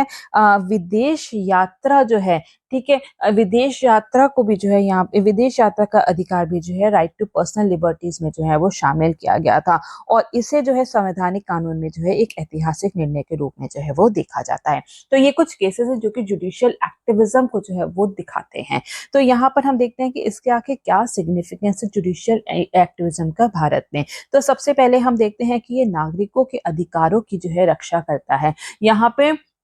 बेसिकली जो माइनॉरिटी ग्रुप्स होते हैं, ठीक है, तो उनके जो यहाँ पे सुप्रीम कोर्ट जो होता है या फिर जुडिशरी जो कह सकते हैं कि वो उनके राइट्स की जो है वो रक्षा करता है। जितने भी जो ऐसे लॉज हैं या फिर जो एक्शंस लिए जाते हैं गवर्नमेंट के द्वारा जो कि बहुत ज्यादा जो है डिस्क्रिमिनेटरी है, जो भेदभाव समाज में पैदा करते हैं, तो या फिर जो है जिससे कि जो माइनॉरिटी ग्रुप है वो कहीं ना कहीं जो है वो ओप्रेस हो रहा है, प्रताड़ित हो रहा है, तो वो ऐसे कानूनों को जो है वो यहाँ पर जो है उसका जो है उसको जो है पूरी तरीके से जो है वो खत्म करते हैं। तो इससे जो है यहाँ पे उनकी जो लोगों की जो सिविल राइट्स हैं, यहाँ के नागरिकों की जो सिविल राइट्स हैं, उनकी जो है वो यहाँ पर रक्षा करते हैं। फॉर एग्जाम्पल अगर हम देखें तो यहाँ पर जो है Maneka Gandhi versus union of India में जो है सुप्रीम कोर्ट ने जो है यहाँ पे फ्री लीगल एड जो है गरीबों के लिए उसका भी जो है यहाँ पे प्रोविजन जो है वो रखा था। ठीक है, ये 1980 का केस है। तो यहाँ पर हम देखते हैं कि जो जुडिशियल एक्टिविज्म के द्वारा जो है जुडिशरी जो है नागरिकों के अधिकार की जो है वो रक्षा भी कर रही है। इसके बाद हम देखते हैं कानून का शासन जो है वो सुनिश्चित करता है। ठीक है, तो यहाँ पे जितनी भी जो लॉज हैं, जो गवर्नमेंट एक्शंस हैं, उनको जो है जुडिशरी जो है वो टाइम टू टाइम जो है वो रिव्यू करता है, और ऐसे लॉज और ऐसे एक्शंस जो कि अनकॉन्स्टिट्यूशनल है, असंवैधानिक है, अनलॉफुल है, उनको जो है यहाँ पे इनवैलिडेट जो है वो कर दिया जाता है। ठीक है, तो इससे जो है जुडिशियल एक्टिविज्म जो है ये सुनिश्चित करता है कि जो भी गवर्नमेंट है वो जो है रूल ऑफ लॉ को प्राथमिकता दे के ही कार्य करे, वो लॉज की जो है जो हमारे जो देश के लॉज हैं उसकी बाउंड्री में ही रह करके कार्य करे। इसके बाद हम देखते हैं लोकतंत्र को जो है ये और ज्यादा जो है वो मजबूत करता है। यहाँ पर जो है ये जो है तो ये जो जुडिशियल एक्टिविज्म जो है ये पीआईएल के थ्रू, ठीक है, जितने भी जो यहाँ के नागरिक हैं उनको सीधा जुडिशरी से जुड़ने का जो है वो मौका देता है, उनको अनुमति देता है, जिससे कि हमारे देश में जो है डेमोक्रेसी जो है वो और ज्यादा जो है वो मजबूत होती है। तो जुडिशियल एक्टिविज्म के थ्रू जितने भी जो गवर्नमेंट ऑफिशियल्स हैं, ठीक है, ये उनकी जो है अकाउंटेबिलिटी या फिर हम कह सकते हैं जवाबदेही जो है वो सुनिश्चित करता है, जिससे गवर्नेंस को जो है और ज्यादा बेहतर बनाने में मदद मिलती है। तो यहाँ पर जो है जब भी सरकार द्वारा, गवर्नमेंट द्वारा जो है अपनी जो उसकी जो शक्तियां हैं उसका मिसयूज किया जाता है, या फिर उसको जो है अनकॉन्स्टिट्यूशनल तरीके से जब उसको जो है यहाँ पर लॉज जो है वो बनाए जाते हैं, तो यहाँ पे जो है कोर्ट इंटरवीन करता है और यहाँ पर जो है पूरे प्रोसेस में जो है ट्रांसपेरेंसी को जो है वो स्थापित करता है। तो यहाँ पर जो है ये सुनिश्चित करता है कि गवर्नमेंट द्वारा जो है किसी भी प्रकार की उसकी पावर जो है उसका अब्यूज ना किया जाए, उसका जो है वो मिसयूज ना किया जाए। इसके लिए जो है वो गवर्नमेंट की जो है वो अकाउंटेबिलिटी को तय करता है। इसके बाद हम देखते हैं कि यहाँ पे जितने भी जो सोशल इश्यूज हैं उनको भी जो है यहाँ पे एड्रेस करने का जो है वो कार्य करता है। ठीक है, तो यहाँ पे जुडिशियल एक्टिविज्म जो है उसके द्वारा जो है सोशल इश्यूज जो है उसको जुडिशरी द्वारा जो है एड्रेस किया जाता है, और फ्यूचर लॉज जो भी बनाए जाते हैं उसके जो भी वो रूलिंग देता है उसको जो है ध्यान में रखते हुए ही जो है जो बनाए जाते हैं, जिससे कि हमारे पूरे सोसाइटी में जो है एक चेंज देखने को मिलता है, हमारी सोसाइटी में जो है एक सोशल चेंज देखने को मिलता है। फॉर एग्जाम्पल अगर हम बात करें तो एबॉर्शन लॉ है, सेम सेक्स मैरिज पे जो है सरकार द्वारा जो है वो जो है यहाँ पर जो है लॉ बनाए गए थे, जुडिशरी के इन सभी जो है मामलों को जो है संज्ञान में लेने के बाद। ठीक है, तो यहाँ पे जो है जुडिशरी जो है वो सोशल चेंज लाने में भी काफी ज्यादा जो है एक्टिव रोल प्ले कर रहा है। इसके बाद हम देखते हैं इंटरप्रिटेशन ऑफ द कॉन्स्टिट्यूशन, संविधान की जो है व्याख्या करने में भी जो है यहाँ पे मदद करता है कि यहाँ पे जो जुडिशियल एक्टिविज्म के थ्रू जो है जजेस जो हैं वो कॉन्स्टिट्यूशन की जो है वो समीक्षा करते हैं। ठीक है, कौन जितने भी जो लॉज हैं उनकी जो है वो समीक्षा करते हैं, और जो समय समय पर समीक्षा करते हैं और उनको जो है सिचुएशंस के अनुरूप जो है वो बनाते हैं। ठीक है, कि जिस समय पर जो है लॉज बनाए गए थे उस टाइम की जो सिचुएशन थी वो अलग थी, लेकिन आज की सिचुएशन के अनुरूप में जो है वो बनाने के लिए जो है जुडिशियल एक्टिविज्म जो है वो काफी सक्रिय भूमिका जो है वो निभा रहा है। इसके बाद हम देखते हैं चेक्स एंड बैलेंसेस, जांच और संतुलन में जो है यहाँ पे जो है बहुत ही ज्यादा मदद करता है। तो यहाँ पे जो है ये सुनिश्चित करता है कि जो other branch of the government है, जैसे कि लेजिस्लेचर है, ठीक है, एग्जीक्यूटिव है, तो यह जो है ये एग्जीक्यूटिव जो है ये कॉन्स्टिट्यूशन के दायरे में ही रहकर कार्य करें, और ये जो है इससे किसी भी प्रकार का जो इंडिविजुअल राइट्स है वो वायलेट ना हो। इसके बाद हम देखते हैं यहाँ पे डिस्ट्रीब्यूशन ऑफ पावर, शक्ति का जो है वितरण भी करता है। तो जुडिशियल एक्टिविज्म को हम देखें तो ये जो केंद्र और राज्यों के बीच में जो है शक्तियां जो है वो जो है जो डिस्ट्रीब्यूट होती हैं उनको भी, उनसे जो संबंधित किसी भी तरह को विवाद को जो है निपटाने में जो है मदद करता है, और बदले में ये सुनिश्चित करता है कि जो हमारा जो फेडरल बैलेंस जो है वो देश में जो है वो बना रहे। तो इसके बाद हम यहाँ पे देखेंगे कि जो है इंडिया और यूएसए का जो वो है जुडिशियल एक्टिविज्म का जो कॉन्सेप्ट है उसके बीच में कंपैरिजन। ठीक है, तो सबसे पहले अगर हम बात करें इंडिया की, ठीक है, तो इंडिया के जो है तो सबसे पहले अगर हम भारत का कॉन्सेप्ट समझे तो ठीक है, भारत में जो जुडिशियल रिव्यू का जो कॉन्सेप्ट है, ठीक है, तो ये संविधान के कई सारे अनुच्छेदों में जो है हमें इसकी झलक देखने को मिलती है। जैसे कि अनुच्छेद 13 है, आर्टिकल 32 है, आर्टिकल 131 से लेके 136 तक का है, आर्टिकल 143 226, ठीक है, जिसमें जो हाई कोर्ट की जो रेट पावर्स होती हैं 277, इन सभी आर्टिकल्स में जो है यहाँ पे हमें जो है जुडिशियल रिव्यू की झलक मिलती है और जुडिशियल रिव्यू का जो है वो उल्लेख मिलता है। ठीक है, तो यहाँ पे जो हमारा जो भारत का जो रिटन कॉन्स्टिट्यूशन है, तो यहाँ पर जो है हमें कई सारे अनुच्छेदों में जो है जुडिशियल रिव्यू के जो है यहाँ पे हमें उल्लेख मिल जाता है। लेकिन यहाँ पर जो है अगर हम यूएसए की बात करें तो यूएसए में जो है यहाँ पे कहीं पे भी जो है एक्सप्लिसिट तरीके से जो है यहाँ पर इसको जो है जुडिशियल रिव्यू की बात जो है वो नहीं कही गई है। ये किसी भी जो है वहाँ के आर्टिकल में जो है अनुच्छेद में जो है वो मेंशन नहीं है। इसको जो है यहाँ पे एक केस हुआ था मार्बरी वर्सेस मेडिसन, ठीक है, 1803 में, इसके द्वारा ही जो है यहाँ पर जुडिशियल रिव्यू का जो प्रिंसिपल है उसको स्थापित किया गया था। तो अब हम यहाँ पर देखते हैं कि भारत और अमेरिका में जो है यहाँ पे इसके जो है क्या क्या जो है वो इनमें जो है भिन्नता है। तो सबसे पहले अगर हम बात करें तो जो भी भारत में जो भी केसेस को जो है रिव्यू किया जाता है वो उसके लिए जो है वो जो है कानून द्वारा स्थापित प्रक्रिया के आधार पर जो है वो किया जाता है। जैसे कि मतलब कि इसमें देखा जाता है कि जो है वो जो कानून द्वारा जो स्थापित प्रक्रिया है जो वो फॉलो हुई है कि नहीं। ठीक है, तो यहाँ पर हम देखते हैं कि केवल भारत में जो है केवल सब्सटैंटिव ग्राउंड पे ही जो है जो भी लॉ है या फिर गवर्नमेंट एक्शन है उनका जो है वो रिव्यू किया जा सकता है। लेकिन अगर हम यूएसए की बात करें तो ये ड्यू प्रोसेस ऑफ लॉ को जो है यहाँ पर जो है महत्व दिया गया है, जो कि यहाँ पर जो है लॉ की लीगैलिटी के साथ साथ जो है यहाँ इसकी जो है लॉ की फेयरनेस और उसके रीजनेबलनेस को भी जो है यहाँ पर ध्यान में रखा जाता है। उसी के आधार पर जो है किसी लॉ या फिर गवर्नमेंट एक्शन को जो है वो रिव्यू किया जाता है। तो यहाँ पर हम कह सकते हैं कि यूएसए में जो है ये जो जुडिशियल रिव्यू का जो कॉन्सेप्ट है ये जो है ये वाइड है, ये ब्रॉडर है, क्योंकि यहाँ पर जो है प्रोसीजरल ग्राउंड के साथ साथ जो है सब्सटैंटिव ग्राउंड को भी जो है वो देखा जाता है, महत्व दिया जाता है। लेकिन इंडिया में जो है केवल सब्सटैंटिव ग्राउंड को ही जो है महत्व दिया जाता है। नेक्स्ट अगर हम देखें तो इंडिया में, भारत में, ठीक है, भारत में जो है कोई भी व्यक्ति, ठीक है, कोई भी व्यक्ति, कोई भी समूह जो है वो किसी भी मार्जिनलाइज सेक्शन के बिहाफ पे या फिर जो भी पीड़ित व्यक्ति है उसके बिहाफ पर जो है वो कोर्ट का दरवाजा जो है वो खटखटा सकता है। ठीक है, तो इसलिए हम यहाँ पे कह सकते हैं कि जो प्रिंसिपल ऑफ लोकल स्टैंडर्ड जो है वो भारत में जो है वो लागू नहीं हो सकता, क्योंकि यहाँ पे कोई भी व्यक्ति जो है वो मार्जिनलाइज सेक्शन के बिहाफ पर जो है दरवाजा खटखटा सकता है थ्रू पीआईएल्स। ठीक है, जैसे कि हमने पहले भी बात की थी। लेकिन अगर हम यूएसए की बात करें तो केवल जो पीड़ित व्यक्ति ही जो है वही जो है राहत के लिए जो है दरवाजे जो कोर्ट है उनको जो है वो अप्रोच कर सकता है। ठीक है, तो यहाँ पर जो है लोकस स्टैंडी प्रिंसिपल जो है वो लागू होता है। ठीक है, इसके बाद अगर हम देखते हैं तो इंडिया में जो है सो मोटो कॉन्ग्निजेंस भी जो है वो यहाँ पे जो जुडिशरी जो है वो ले सकती है। किसी भी कानून को या फिर किसी भी गवर्नमेंट एक्शन की वो खुद से ही जो है वो संज्ञान ले सकती है और उस पे जो है वो गाइडलाइंस जो है वो दे सकती हैं। लेकिन या अगर हम अमेरिका की बात करें तो यहाँ पर जो है जो कोर्ट द्वारा जो है वो खुद से कोई भी केस जो है वो इनिशिएट जो है वो नहीं किया जाता है। तो यहाँ पे जो सो मोटो एक्शन का जो प्रोविजन है वो यहाँ पर जो है वो लागू नहीं होता है। जबकि भारत में जो सुप्रीम कोर्ट है, हाई कोर्ट है, वो खुद स्वतः ही संज्ञान जो है वो ले सकते हैं और किसी भी एक्शन पे जो है लॉ पे जो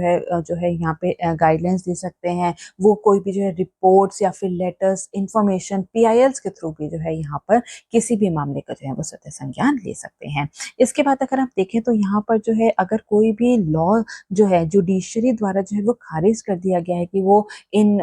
वो जो है वो संवैधानिक प्रिंसिपल्स के अगेंस्ट है या फिर इससे जो है लोगों की फंडामेंटल राइट्स जो है उसका हनन हो रहा है। ठीक है, तो अगर कोई भी किसी भी प्रकार से अगर उसका जो है यहाँ पे खारिज कर दिया जाता है तो उसको दोबारा से बनाने की, उसको दोबारा से री इनैक्ट करने की जो जिम्मेदारी है वो केवल जो है वो लेजिस्लेचर की है। केवल विधायिका द्वारा ही जो है यहाँ पे कानून बनाने की अनुमति है। लेकिन अगर हम अमेरिका की बात करें तो यहाँ पे जो है अगर कोई भी जो है लॉ अगर वहाँ पे जो है इनवैलिडेट किया जाता है, उसके बाद कोर्ट के पास भी ये पावर होती है कि वो वहाँ पर जो है उस पर जो है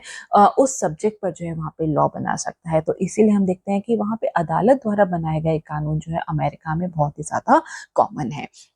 इसी के बाद अगर हम इंडिया में देखें तो यहाँ पर जुडिशियल रिव्यू का जो स्कोप जो है वो बहुत ही ज़्यादा जो है वो लिमिटेड है, क्योंकि यहाँ पे जो है संविधान की मूल संरचना के उल्लंघन करने तक ही जो है वो सीमित है। तो यहाँ पे देखा जाता है कि वो जो है कॉन्स्टिट्यूशनल प्रोविजंस को तो जो है उल्लंघन नहीं कर रहा, इससे जो है यहाँ पे बेसिक जो फंडामेंटल राइट्स हैं लोगों की, उसका तो उल्लंघन नहीं हो रहा। ठीक है, इसी आधार पर जो है यहाँ पर जो है जुडिशियल रिव्यू जो है वो किया जाता है। लेकिन अमेरिका में हम देखते हैं कि यहाँ पर जो है इसका वाइडर स्कोप है और न्यायालय द्वारा जो है किसी भी कानून या संशोधन को जो है वो रद्द किया जा सकता है। वहाँ पे तो इस आधार पर भी किया जाता है कि जजेस को अगर जो है यहाँ पे पसंद नहीं आया जो भी लॉ है, तो वो उस आधार पे भी जो है यहाँ पे उसको जो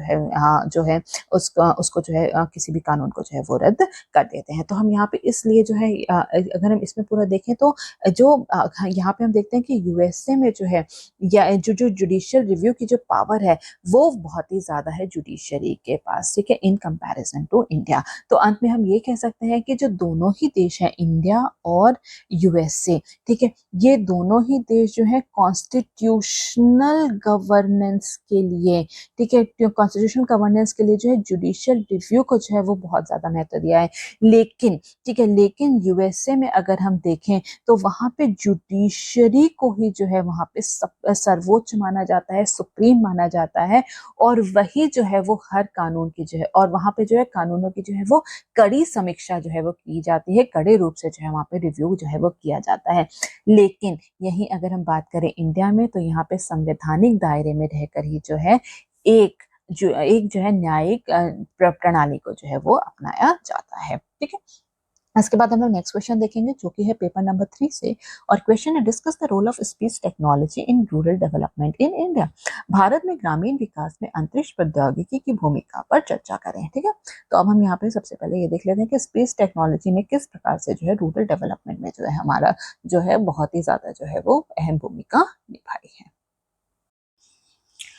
तो जो स्पेस टेक्नोलॉजी जो है ये हमारे रूरल डेवलपमेंट में इसने बहुत ज़्यादा जो है महत्वपूर्ण भूमिका निभाई है। रिमोट सेंसिंग है, जीआईएस टेक्नोलॉजी है, कम्युनिकेशन, सैटेलाइट कम्युनिकेशन है, इन सभी के मदद से जो है हमारे भारत में जो है समावेशी विकास को जो है वो बहुत ज़्यादा बढ़ावा मिला है। तो आखिर किस प्रकार से जो है स्पेस टेक्नोलॉजी ने रूरल डेवलपमेंट में मदद की है, हम उसको देख लेंगे।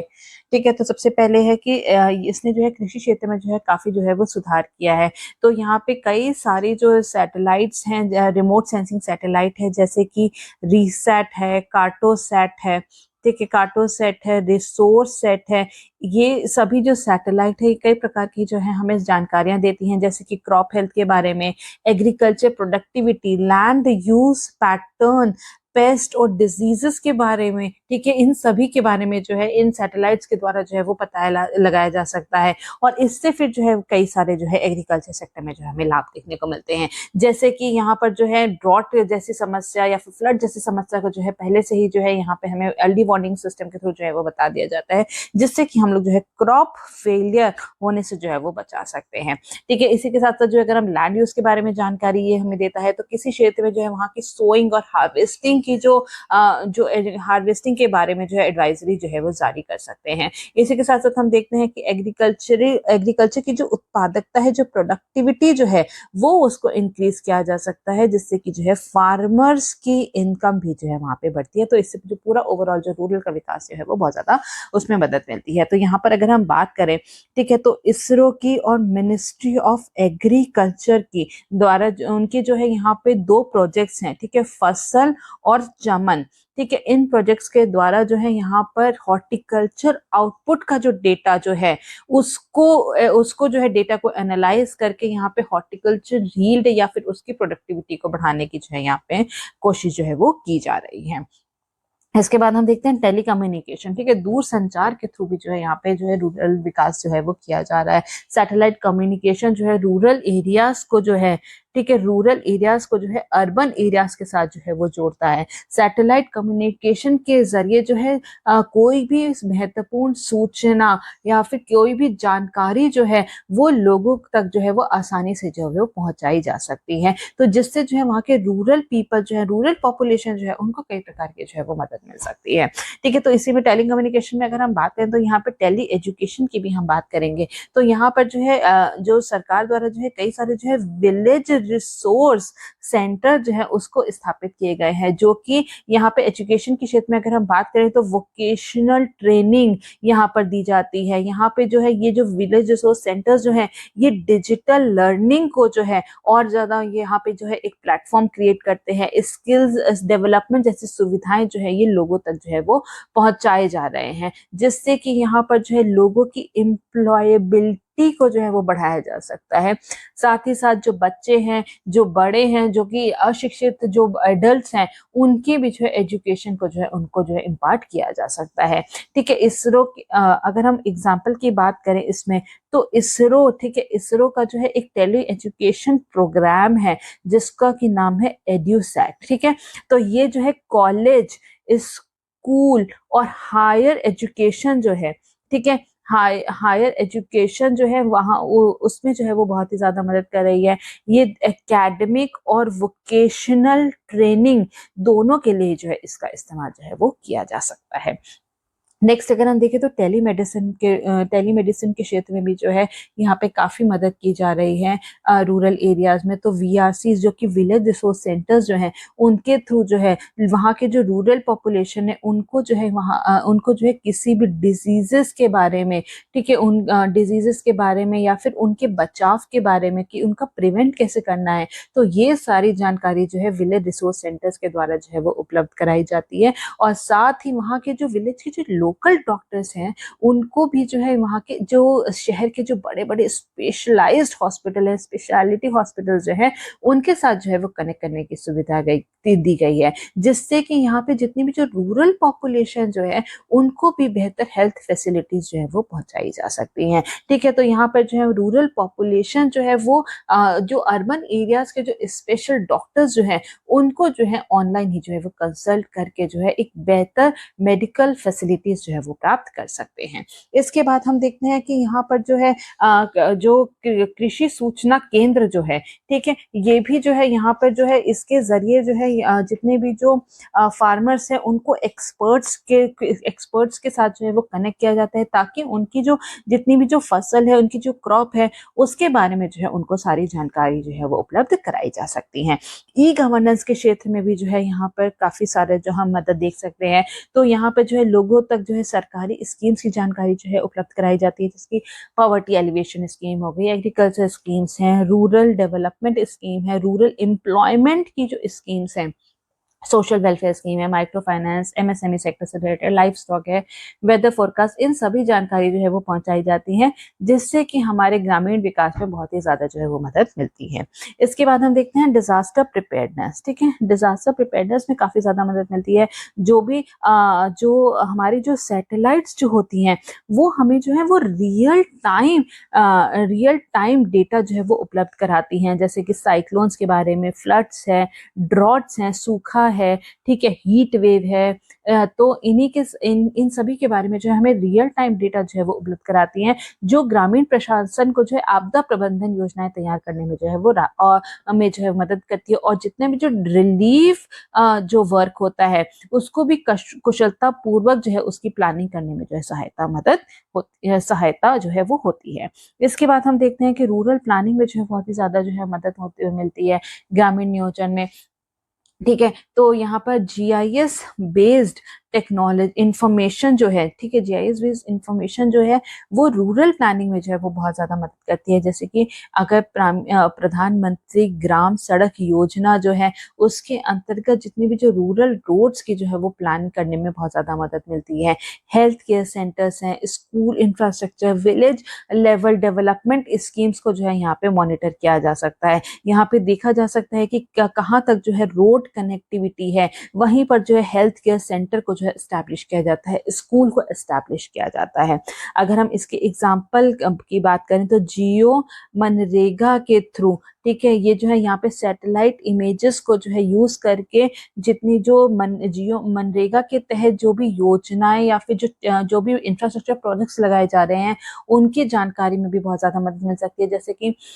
जैसे कि इस योजना के तहत जो है चेक डैम्स है या फिर जो विलेज रोड्स जो है, ग्रामीण सड़कों की जो है मैपिंग और मॉनिटरिंग जो है वो की जा सकती है। इसके बाद हम देखते हैं यहाँ पे एनवायरमेंटल कंजर्वेशन में भी बहुत ज्यादा मदद मिलती है। यहाँ पे जो स्पेस डेटा जो है ये कई प्रकार की हमें इंफॉर्मेशन देता है, जैसे कि फॉरेस्ट डिग्रेडेशन की, ठीक है, वेस्ट लैंड के बारे में पता करता है, उसको जो है हमें आइडेंटिफाई करने में, forest degradation, waste land degradation, ठीक है, वेस्ट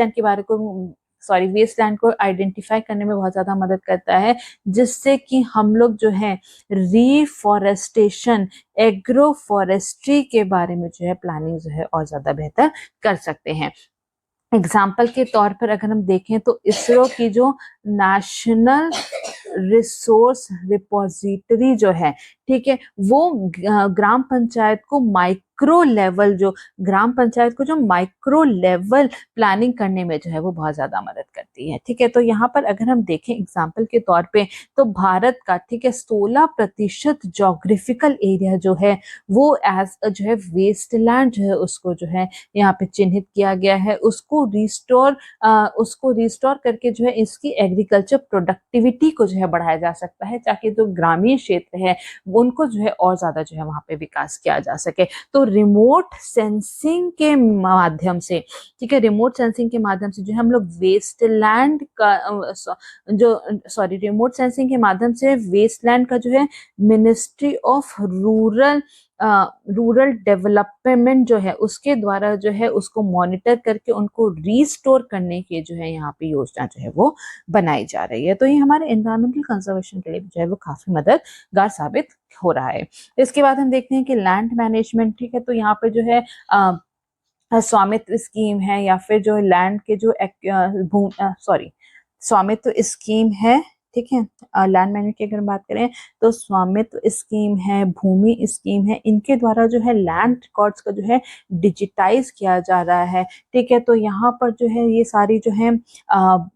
सारी जो इंफॉर्मेशन जो है इसको जो है टेक्नोलॉजी के थ्रू जो है यहाँ पर इसको स्टोर की जा रही है, जिससे कि लैंड डिस्प्यूट या फिर प्रॉपर्टी डिस्प्यूट के जो मामले थे ग्रामीण क्षेत्र में उसमें जो है काफी ज्यादा कमी आई है। इसके बाद हम देखते हैं वाटर रिसोर्स मैपिंग में भी जो है वो बहुत ज्यादा मदद करता है। ठीक है, लार्ज स्केल ये हमें जो है इंफॉर्मेशन उपलब्ध कराता है वाटर अवेलेबिलिटी के बारे में, ठीक है, कि कहाँ पे जो है बहुत ज्यादा वाटर अवेलेबल है, ठीक है, उसकी क्वालिटी, उसके डिस्ट्रीब्यूशन के बारे में जो है ये सैटेलाइट द्वारा जो है सारी इंफॉर्मेशन जो है उपलब्ध कराई जाती है, जिससे कि हम लोग वाटर के वॉल्यूम, उसके सीजनल वेरिएशन के बारे में जो है वो पता लगा सकते हैं कि यहाँ पे जो है कब वहाँ के लेक्स, रिवर्स में जो है ज्यादा पानी होगा। ठीक है, तो यहाँ पे जो है सैटेलाइट जो है उसके द्वारा जो है ग्राउंड वाटर डिप्लीशन का जो है वो पता लगाया जा सकता है, उसके रिचार्ज पैटर्न के बारे में जो है पता लगाया जा सकता है। तो इन सभी के द्वारा जो है हम लोग ज्यादा बेहतर तरीके से जो है वाटर रिसोर्सेज को जो है इस्तेमाल कर सकते हैं, उसको बेहतर तरीके से जो है एफिशिएंटली जो है इस्तेमाल कर सकते हैं। तो इससे जब हमें जो वाटर रिसोर्सेज की का मानचित्रण जब तैयार करते हैं तो उससे जो है हमें गांव में जो है ड्रिंकिंग वाटर सप्लाई में भी जो है वो बहुत ज़्यादा मदद मिलती है। जैसे कि सरकार द्वारा जो है एक अभियान चलाया जा रहा है, जल शक्ति अभियान। ठीक है, तो उसमें जो है बहुत ज़्यादा मदद मिलती है, ताकि जो है घर घर तक जो है वो टैप वाटर जो है उसको पहुंचाया जा सके। पीएम कृषि सिंचाई योजना के थ्रू जो है एग्रीकल्चर लैंड में जो है इरिगेशन फैसिलिटीज को भी जो है यहाँ पे आसान बनाने में मदद मिलती है। तो यहाँ पर हम देखते हैं कि और इसके साथ साथ जो है ये जो जीआईएस टूल्स जो होते हैं, सैटेलाइट बेस्ड जीआईएस टूल्स जो है, ये सॉइल हेल्थ, सॉइल फर्टिलिटी के बारे में भी जो है वो जानकारी प्राप्त कराते हैं, ग्राउंड रिचार्ज जोन के बारे में जानकारी प्राप्त कराते हैं। तो इसके द्वारा जो है यहाँ पे जो है क्रॉप की प्लानिंग में, ठीक है, जब हमें सॉइल के बारे में पता चलता है, उसकी मॉइस्चर लेवल, उसके फर्टिलिटी के बारे में पता चलता है, तो हम जो है बेहतर तरीके से जो है क्रॉप की प्लानिंग कर सकते हैं। तो यहाँ पर जो है इसके साथ ही जो है गवर्नमेंट स्कीम्स जो होती हैं उनकी प्लानिंग और इम्प्लीमेंटेशन को भी जो है ये सपोर्ट करता है। जैसे कि हमने बात की पीएम कृषि सिंचाई योजना है, जल शक्ति अभियान है, तो ऐसे जो है यहाँ पर जैसे कि हम एग्जाम्पल की बात करें तो जो भुवन पोर्टल है, ठीक है, भुवन पोर्टल जो है वो सॉइल वो वाटर स्ट्रेस्ड जो रीजन है, जितने भी जो ब्लॉक्स हैं उनको मैप करता है, उनका पता लगाता है, और इससे जो है बेहतर इरिगेशन प्लानिंग में जो है वो मदद मिलती है, जिससे कि हम लोग पूरी जो अपनी जो हमारी जो वाटर रिसोर्स जो है उसको हम लोग जो है कुशलता पूर्वक जो है इस्तेमाल कर सकते हैं। तो यहाँ हम सबसे पहले गुड गवर्नेंस को समझेंगे कि वो होता क्या है। तो हमने देखा है कि जो सरकार द्वारा जो है अक्सर अपने नागरिकों की कई प्रकार की सुविधाएं पहुंचाई जाती हैं, कई प्रकार की जो है वस्तुएं उपलब्ध कराई जाती हैं, ताकि उनकी स्थिति को जो है उस बेहतर बनाया जा सके। इसके लिए जितने भी जो गवर्नमेंट एजेंसीज हैं वो अपनी शक्तियों का प्रयोग करती हैं, ठीक है, उनके पास बहुत सारी पावर्स होती हैं, ठीक है, इसको किस प्रकार से जो है इम्प्लीमेंट करना है, रिसोर्सेज को किस तरीके से एलोकेट करना है। तो ये सभी प्रकार की जो गवर्नमेंट एजेंसी जो अपनी शक्तियों का प्रयोग करती हैं ताकि लोगों की लाइफ को बेहतर बनाया जा सके, यहाँ की जो रिसोर्सेज है उसको बेहतर तरीके से लोगों को तक जो है उसको ऑप्टिमम तरीके से पहुंचाया जा सके, इसी को जो है गुड गवर्नेंस या फिर सुशासन जो है वो कहा जाता है। तो यहाँ पे अगर हम विश्व बैंक के हिसाब से देखें तो उसने जो है सुशासन की जो है परिभाषा दी है, उसने कहा है कि विकास के लिए किसी देश के आर्थिक और सामाजिक संसाधनों के प्रबंधन में शक्ति का प्रयोग करने का तरीका जो होता है उसी को हम लोग जो है गुड गवर्नेंस जो है वो कहते हैं। तो यहाँ पर हम देखेंगे कि गुड गवर्नेंस के कैरेक्टरिस्टिक्स की अगर हम बात करें तो यहाँ पर जो है इसकी 8 विशेषताएं बताई गई हैं सुशासन की। तो सबसे पहले इसमें हम देखेंगे जो है भागीदारी, ठीक है। तो भागीदारी या फिर पार्टिसिपेशन जो है ये एक डेमोक्रेसी में जो है वो बहुत ही ज्यादा जरूरी है, और इंडिया जो है एक लार्जेस्ट डेमोक्रेसी है, तो यहाँ पर जो है नागरिकों का हर चीज में, हर डिसीजन मेकिंग में जो है हिस्सेदारी जो है वो होनी बहुत ही ज्यादा जो है वो जरूरी है, भागीदारी होनी बहुत ही ज्यादा जरूरी है। तो पॉलिसी मेकिंग में, ठीक है, पॉलिसी मेकिंग है, पॉलिसी मेकिंग और प्लानिंग है, उसमें इन सभी में जो है नागरिकों की जो है सक्रिय भागीदारी होनी चाहिए, ठीक है। तो जो भी डिसीजंस लिए जा रहे हैं यदि वे उनके लाइफ को किसी भी प्रकार से प्रभावित करते हैं तो उनमें जो है नागरिकों का एक्टिव पार्टिसिपेशन होना जो है वो बहुत ही ज्यादा जरूरी है। जैसे कि हम लोग देखते हैं कि जितने भी जो चुनाव होते हैं, ठीक है, चुनाव में जो है यहाँ पर जो है नागरिकों से चुनाव में जो है नागरिक जो है वो मतदान करते हैं। इसी तरह जो भी स्थानीय मुद्दे होते हैं या फिर जो लोकल इश्यूज हैं उसमें नागरिकों से जो है कंसल्ट करना जो है वो बहुत ही ज्यादा जरूरी है, ठीक है। तो यहाँ पर इसका अर्थ है कि जो जितने भी जो कानून बनाए गए हैं, ठीक है, हमारे कंट्रीज के जितने भी कानून हैं, जितने भी लॉज हैं, ठीक है, तो ये जो है सभी के लिए जो है एक समान है, ठीक है, ये जो है यहाँ पे सभी कोई नागरिक जो है इसमें जो है इक्वल है, और ये जो सुशासन जो है ये सुनिश्चित करता है कि सभी गवर्नमेंट एजेंसीज जो हैं वो कानून के दायरे में रहकर ही काम करे, और इससे जो है यहाँ पर सरकार में जो सरकार के प्रति जो जनता में जो है उनका विश्वास बढ़ता है, और साथ ही साथ जो है यहाँ पर समाज में जो है हम कह सकते हैं स्टेबिलिटी भी जो है और ज्यादा प्रमोट होती है। इसके बाद हम देखते हैं पारदर्शिता या फिर जो इसको हम कह सकते हैं ट्रांसपेरेंसी भी। तो यहाँ पे जितने भी जो सरकारी कार्य होते हैं, ठीक है, जितने भी जो गवर्नमेंट एजेंसीज के कार्य होते हैं उसमें पारदर्शिता होनी बहुत ही ज्यादा जरूरी है, तभी जो यहाँ पे पब्लिक का ट्रस्ट जो है वो बना रहेगा। तो ये जो है यहाँ पे इसको इंश्योर करना चाहिए कि नागरिकों को जो है सभी जानकारी, सभी इंफॉर्मेशन जो है वो उपलब्ध कराई जाए, या फिर उनके जो आसानी से जो है उनको जो है सारी जानकारी जो है उन तक जो है पहुंचाई जा सके। इसके लिए कई सारे माध्यम हैं, जैसे कि वेबसाइट्स हैं, वेब पोर्टल्स हैं, ठीक है, एप्लीकेशंस हैं, इनके जरिए जो है लोगों तक सभी जो है जरूरी सूचनाएं जो है वो पहुंचानी चाहिए। इसके बाद हम देखते हैं कि इसमें जो है रिस्पॉन्सिवनेस, उत्तरदायित्व तो होना चाहिए। जो भी गवर्नमेंट एजेंसीज हैं, तो सरकार द्वारा जो है देश की जनता की जरूरतें और जितनी भी जो उनकी शिकायत है, उनकी जितनी भी जो चिंताएं हैं, उनका जो है उन चिंताओं पर जो है सरकार द्वारा जो है तेजी से और जो है एफिशिएंटली या फिर हम कह सकते हैं इफेक्टिवली जो है इफेक्टिवली ढंग से जो है यहाँ पे उनकी जो सरकार की जो है ये क्षमता को दिखाता है कि वो कितने प्रभावी ढंग से यहाँ के नागरिकों की चिंताएं हैं या फिर जरूरतों का जो है समाधान कर रहे हैं, या फिर वो कितनी जो है इफेक्टिवली उनकी प्रॉब्लम्स को जो है वो एड्रेस कर रहे हैं। फॉर एग्जाम्पल अगर हम बात करें कोविड-19 की, ठीक है, तो यहाँ पर जो है इस कोविड-19 के दौरान जो है यहाँ पे सभी नागरिकों को जो है मुफ्त में जो है वैक्सीन उपलब्ध कराई गई थी, ताकि कोविड-19 को जो है फैलने से रोका जा सके। तो यहाँ की जो जितनी जनता की जो ज़रूरत थी, ठीक है, तो उसको बहुत ही ज़्यादा इफ़ेक्टिवली ढंग से जो है सरकार ने जो है यहाँ पे एड्रेस किया था। इसके बाद हम देखते हैं सर्वसम्मति उन्मुख होना चाहिए, कंसेंसस ओरिएंटेड जो है वो होना चाहिए। तो यहाँ पर जितने भी जो डिसीजन इसमें जितने भी जो डिसीजन मेकिंग प्रोसेस जो है उसमें विभिन्न ग्रुप का जो है यहाँ पे पार्टिसिपेशन होना चाहिए। जैसे कि इसमें जो है एनजीओज हैं, सेल्फ हेल्प ग्रुप्स हैं, उनको कंसल्ट करके जो है हम लोग विभिन्न ग्रुप के जो है यहाँ पे पार्टिसिपेशन को जो है सुनिश्चित कर सकते हैं और उनकी ज़रूरतों के अनुरूप से जो है यहाँ पे प्लानिंग बनाई जा सकती है। उनके ज़रूरतों के हिसाब से जो है यहाँ पे डिसीजंस जो है वो लिए जाने चाहिए। तो जो भी कंसर्न इशू है उसमें जो है जो भी कंसर्न इश्यूज हैं उसमें जो है यहाँ पे कंसेंसस क्रिएट करने पर जोर दिया जाना चाहिए। ठीक है, इसके बाद हम कहते हैं कि इक्विटी एंड इंक्लूसिवनेस, समानता और समावेशिता को जो है बढ़ावा देना चाहिए। तो यहाँ पे जो है ये सुशासन जो है ये इंश्योर करता है कि समाज के जो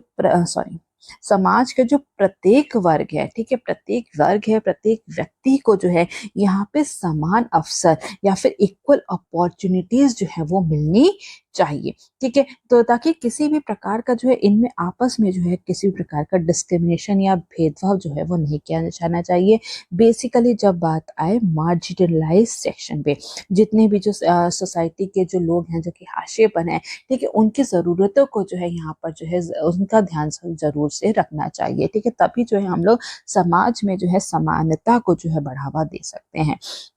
ठीक है, तो प्रत्येक व्यक्ति की ज़रूरत और अधिकारों को जो है यहाँ पे प्राथमिकता देने की ज़रूरत है और उनको जो है यहाँ पे अपलिफ्ट करने की, जो भी मार्जिनलाइज सेक्शन है, जो भी यहाँ पर जो हम कह सकते हैं कि जिनको बहुत ही ज़्यादा नीड है, तो उनको जो है अपलिफ्ट करने की ज़रूरत है, ताकि कोई भी व्यक्ति जो है हमारे कंट्री में वो पीछे ना छूट जाए, उसे जो है इक्वल अपॉर्चुनिटीज जो है ना मिले, ऐसा नहीं होना चाहिए। ठीक है, तो यहाँ पे जो है इक्विटी एंड इंक्लूसिवनेस को जो है ये बहुत ही ज्यादा बढ़ावा देता है। ये सुशासन जो है ये सुनिश्चित करता है कि पंक्ति में खड़े आखिरी व्यक्ति तक जो है सरकार द्वारा जितनी भी जो सुविधाएं उपलब्ध कराई जा रही है उसका उसे बेनिफिट मिले। तो इससे जो है इंक्लूसिवनेस जो है वो और ज्यादा बढ़ेगी, चाहे वो दिव्यांगजन हो, चाहे वो मार्जिनलाइज सेक्शन हो, रिमोट एरियाज हो, तो उन सभी जगह जो है सरकार द्वारा सुनिश्चित किया जाता है कि लोगों के जो है अपलिफ्टमेंट के लिए जो है कार्य किया जाए, उनके अधिकारों, उनकी ज़रूरतों को जो है वो एड्रेस किया जाए। इसके बाद हम देखते हैं इफेक्टिवनेस एंड एफिशिएंसी को जो है ये बढ़ावा देता है, प्रभावशीलता और दक्षता को बढ़ावा देता है। यहाँ पर जो है जो एडमिनिस्ट्रेशन जो है यहाँ पे इफेक्टिव एडमिनिस्ट्रेशन हम कह सकते हैं कि सुनिश्चित करता है कि जितनी भी जो सरकारी नीतियाँ जो हैं और सरकारी पॉलिसीज हैं, सरकारी सेवाएं हैं, नागरिकों की आवश्यकताओं को पूरा करे और साथ ही ये जो है सोशल वेलफेयर को भी जो है वो बढ़ावा देता है, कि तभी वो पॉलिसी जो है वो इफेक्टिव होगी। अगर वो जो है यहाँ के लोगों की नीड्स को ही पूरा नहीं करे तो वो पॉलिसी कैसे ही इफेक्टिव जो है वो मानी जाएगी। तो ऐसा ये सुनिश्चित करना चाहिए कि वो यहाँ के लोगों की ज़रूरतों को पूरा कर सके और उसकी जो डिलीवरी हो वो बहुत ही ज़्यादा जो है कुशलतापूर्वक होनी चाहिए।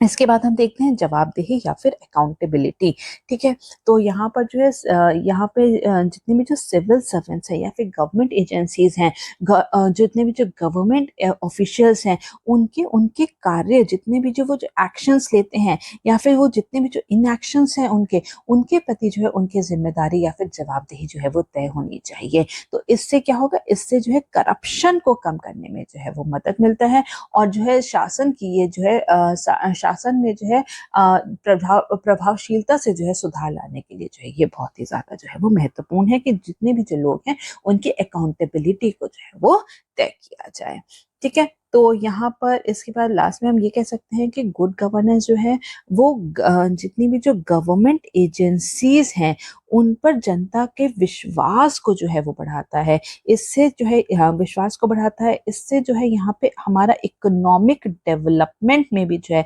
बहुत ही ज़्यादा मदद मिलती है। ये आर्थिक विकास को जो है प्रोत्साहित करता है और साथ ही जो है इंक्लूसिव सोसाइटी जो है उसको भी बढ़ावा देता है। ठीक। तो आज का लास्ट क्वेश्चन है पेपर नंबर 6 का क्वेश्चन है, what are the key initiatives and strategies undertaken by the government of Uttar Pradesh to promote the dairy sector in the state. Uttar Pradesh सरकार द्वारा राज्य में डेयरी क्षेत्र को बढ़ावा देने के लिए क्या प्रमुख पहल और रणनीतियां जो है वो अपनाई गई हैं। तो यहाँ पर हम सबसे पहले कुछ उत्तर प्रदेश के डेयरी क्षेत्र जो है उसके कुछ फैक्ट्स की बात कर लेंगे। तो हमारे देश में जितना भी जो मिल्क प्रोडक्शन हो रहा है उसमें 16% की हिस्सेदारी जो है वो यूपी की ही है और इसी कारण से यूपी जो है दूध उत्पादन में जो है पहला जो है या फिर हम कह सकते हैं सबसे बड़ा जो है दूध उत्पादक राज्य है। अगर हम यहीं पे लाइव स्टॉक सेक्टर की बात करें तो लाइव स्टॉक सेक्टर जो है यूपी की जीडीपी में, ठीक है, यहाँ पर जो है 7% का जो है कंट्रीब्यूट करता है in comparison to national average. ठीक है, नेशनल की अगर हम बात करें तो जो है लाइव स्टॉक सेक्टर जो है वो केवल 5.2% की जो है यहाँ पे जो है कंट्रीब्यूट करता है। तो इस हिसाब से हम देखते हैं कि यूपी के लिए लाइव स्टॉक सेक्टर जो है वो बहुत ही ज्यादा महत्वपूर्ण है। ठीक है, तो ये बात हमने कर ही लिया कि यूपी जो है उत्तर प्रदेश जो है वो पहले स्थान में है दूध उत्पादन में। तो यहीं अगर हम लाइव स्टॉक्स की बात करें तो यहाँ पे बफेलो में अगर हम बात करें तो जितनी भी जो दूध देने वाली भैंस है उनकी संख्या में जो है यहाँ पर उत्तर प्रदेश जो है का प्रथम स्थान है और देश में दूध का जो है ये अग्रणी उत्पादक है। ठीक है, बफेलो मिल्क में जो है यहाँ पे लार्जेस्ट प्रोड्यूसिंग स्टेट है उत्तर प्रदेश। यहीं अगर हम गाय की बात करें तो दूध देने वाले गाय की जो संख्या है उसमें उत्तर प्रदेश का जो है वो प्रथम स्थान है और मिल्क काउ प्रोडक्शन में जो है उत्तर प्रदेश जो है वो सेकंड प्लेस पर है। तो यहाँ पर जितना भी जो दूध उत्पादन हो रहा है उसमें 50% की हिस्सेदारी जो है वो वेस्टर्न यूपी की है, 14% जो है सेंट्रल यूपी से आता है, 31% जो है वो ईस्टर्न यूपी से और 5% जो है वो बुंदेलखंड रीजन से जो है वो आता है। तो यहाँ पर जो है सरकार ने जो है डेयरी सेक्टर को और ज़्यादा बेहतर करने के लिए मिल्क प्रोडक्टिविटी को और ज़्यादा बेहतर बनाने के लिए सरकार द्वारा जो है कई सारी जो है वो पहल की गई हैं। तो इसमें सबसे पहले हम इसमें बात करेंगे नंद बाबा मिशन में। ठीक है, तो यहाँ पे नंद बाबा मिशन के अंतर्गत जो है यहाँ पे जो लाइव स्टॉक या फिर जो है जो हाई यील्डिंग ब्रीड्स जो होती हैं उसको दूसरे स्टेट से ला करके जो है लेकर के आया जाएगा उत्तर प्रदेश में, ताकि उत्तर प्रदेश में मिल्क प्रोडक्शन को जो है वो और ज़्यादा बढ़ाया जा सके और साथ साथ जो है डेयरी फार्मर्स की इनकम को भी जो है वो इंक्रीज किया जा सके। ठीक है, तो यहाँ पे जो नंद बाबा मिशन जो है इसको 1000 करोड़ के बजट के साथ जो है यहाँ पे इसको लॉन्च किया गया था। तो नंद बाबा मिशन जो है इसी के अंतर्गत जो है नंदिनी कृषक समृद्धि योजना भी जो है वो चलाई जा रही है। तो यहाँ पर जो है इस योजना की जो फर्स्ट फेज है, ठीक है, इस योजना का जो फर्स्ट फेज है इसमें जो है 25 जो मिल्क एनिमल्स होते हैं या फिर जो दुधारू पशु होते हैं उनकी 35 डेयरी को जो है सरकार द्वारा जो है यहाँ पे उसको 35 डेयरी को स्थापित करने के लिए जो है सरकार द्वारा जो है फाइनेंशियल असिस्टेंस जो है वो दिया जाएगा। इसमें जो है जितने भी जो वहाँ पे पशु होंगे उनके संरक्षण को लेके उनके भरण पोषण के लिए जो है यहाँ पे उन डेयरीज को जो है सरकार द्वारा जो है वो सब्सिडीज जो है वो उपलब्ध कराई जाएंगी। तो इसलिए हम यहाँ पे ये कह सकते हैं कि नंद बाबा मिशन और नंदिनी कृषक समृद्धि योजना में जो है सरकार द्वारा यहाँ पे जो है वित्तीय सहायता के साथ साथ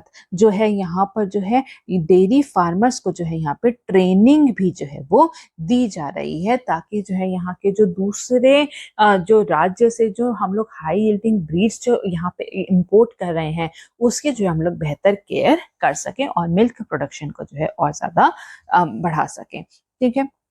तो यहाँ पे अगर 25 गाय की अगर हम कोई भी डेयरी लगाता है तो उसके लिए जो है यहाँ पर सरकार द्वारा जो है यहाँ पे 50% का जो है अनुदान जो है वो दिया जाएगा। तो और यहाँ पे ब्रीड इम्प्रूवमेंट और मिल्क प्रोडक्शन में वृद्धि के लिए जो है सरकार ने जो है यहाँ पे नंदिनी कृषक समृद्धि योजना को जो है लॉन्च किया है। नेक्स्ट हम देखते हैं यहाँ पे कामधेनु योजना, जो कि 2013 में जो है उत्तर प्रदेश सरकार द्वारा जो है यहाँ पे लॉन्च किया गया था। इसमें जो है यहाँ पे उन सभी फार्मर्स को जो है यहाँ पे सरकार द्वारा जो है फाइनेंशियल असिस्टेंस या फिर हम कह सकते हैं कि वित्तीय सहायता दी जाएगी, ताकि वो अपनी जो है एग्जिस्टिंग जो डेयरी है उसको जो है मॉडर्नाइज कर सकें। ठीक है, उसके मॉडर्नाइज करने के लिए या फिर जो है नई अगर किसी को डेयरी सेटअप करना है, स्थापित करना है, तो उसके लिए भी सरकार द्वारा जो है फाइनेंशियल सब्सिडी दी जा रही है। 33% तक की सब्सिडी दी जा रही है, 6 लाख रुपए तक। ठीक है, इसके बाद हम देखते हैं कि नेशनल डेयरी योजना जो है ये एक सेंट्रली स्पॉन्सर्ड स्कीम है। इसमें जो है यहाँ पे मिल्क प्रोडक्शन को जो है मिल्क प्रोडक्शन को बढ़ाने की बात की गई है,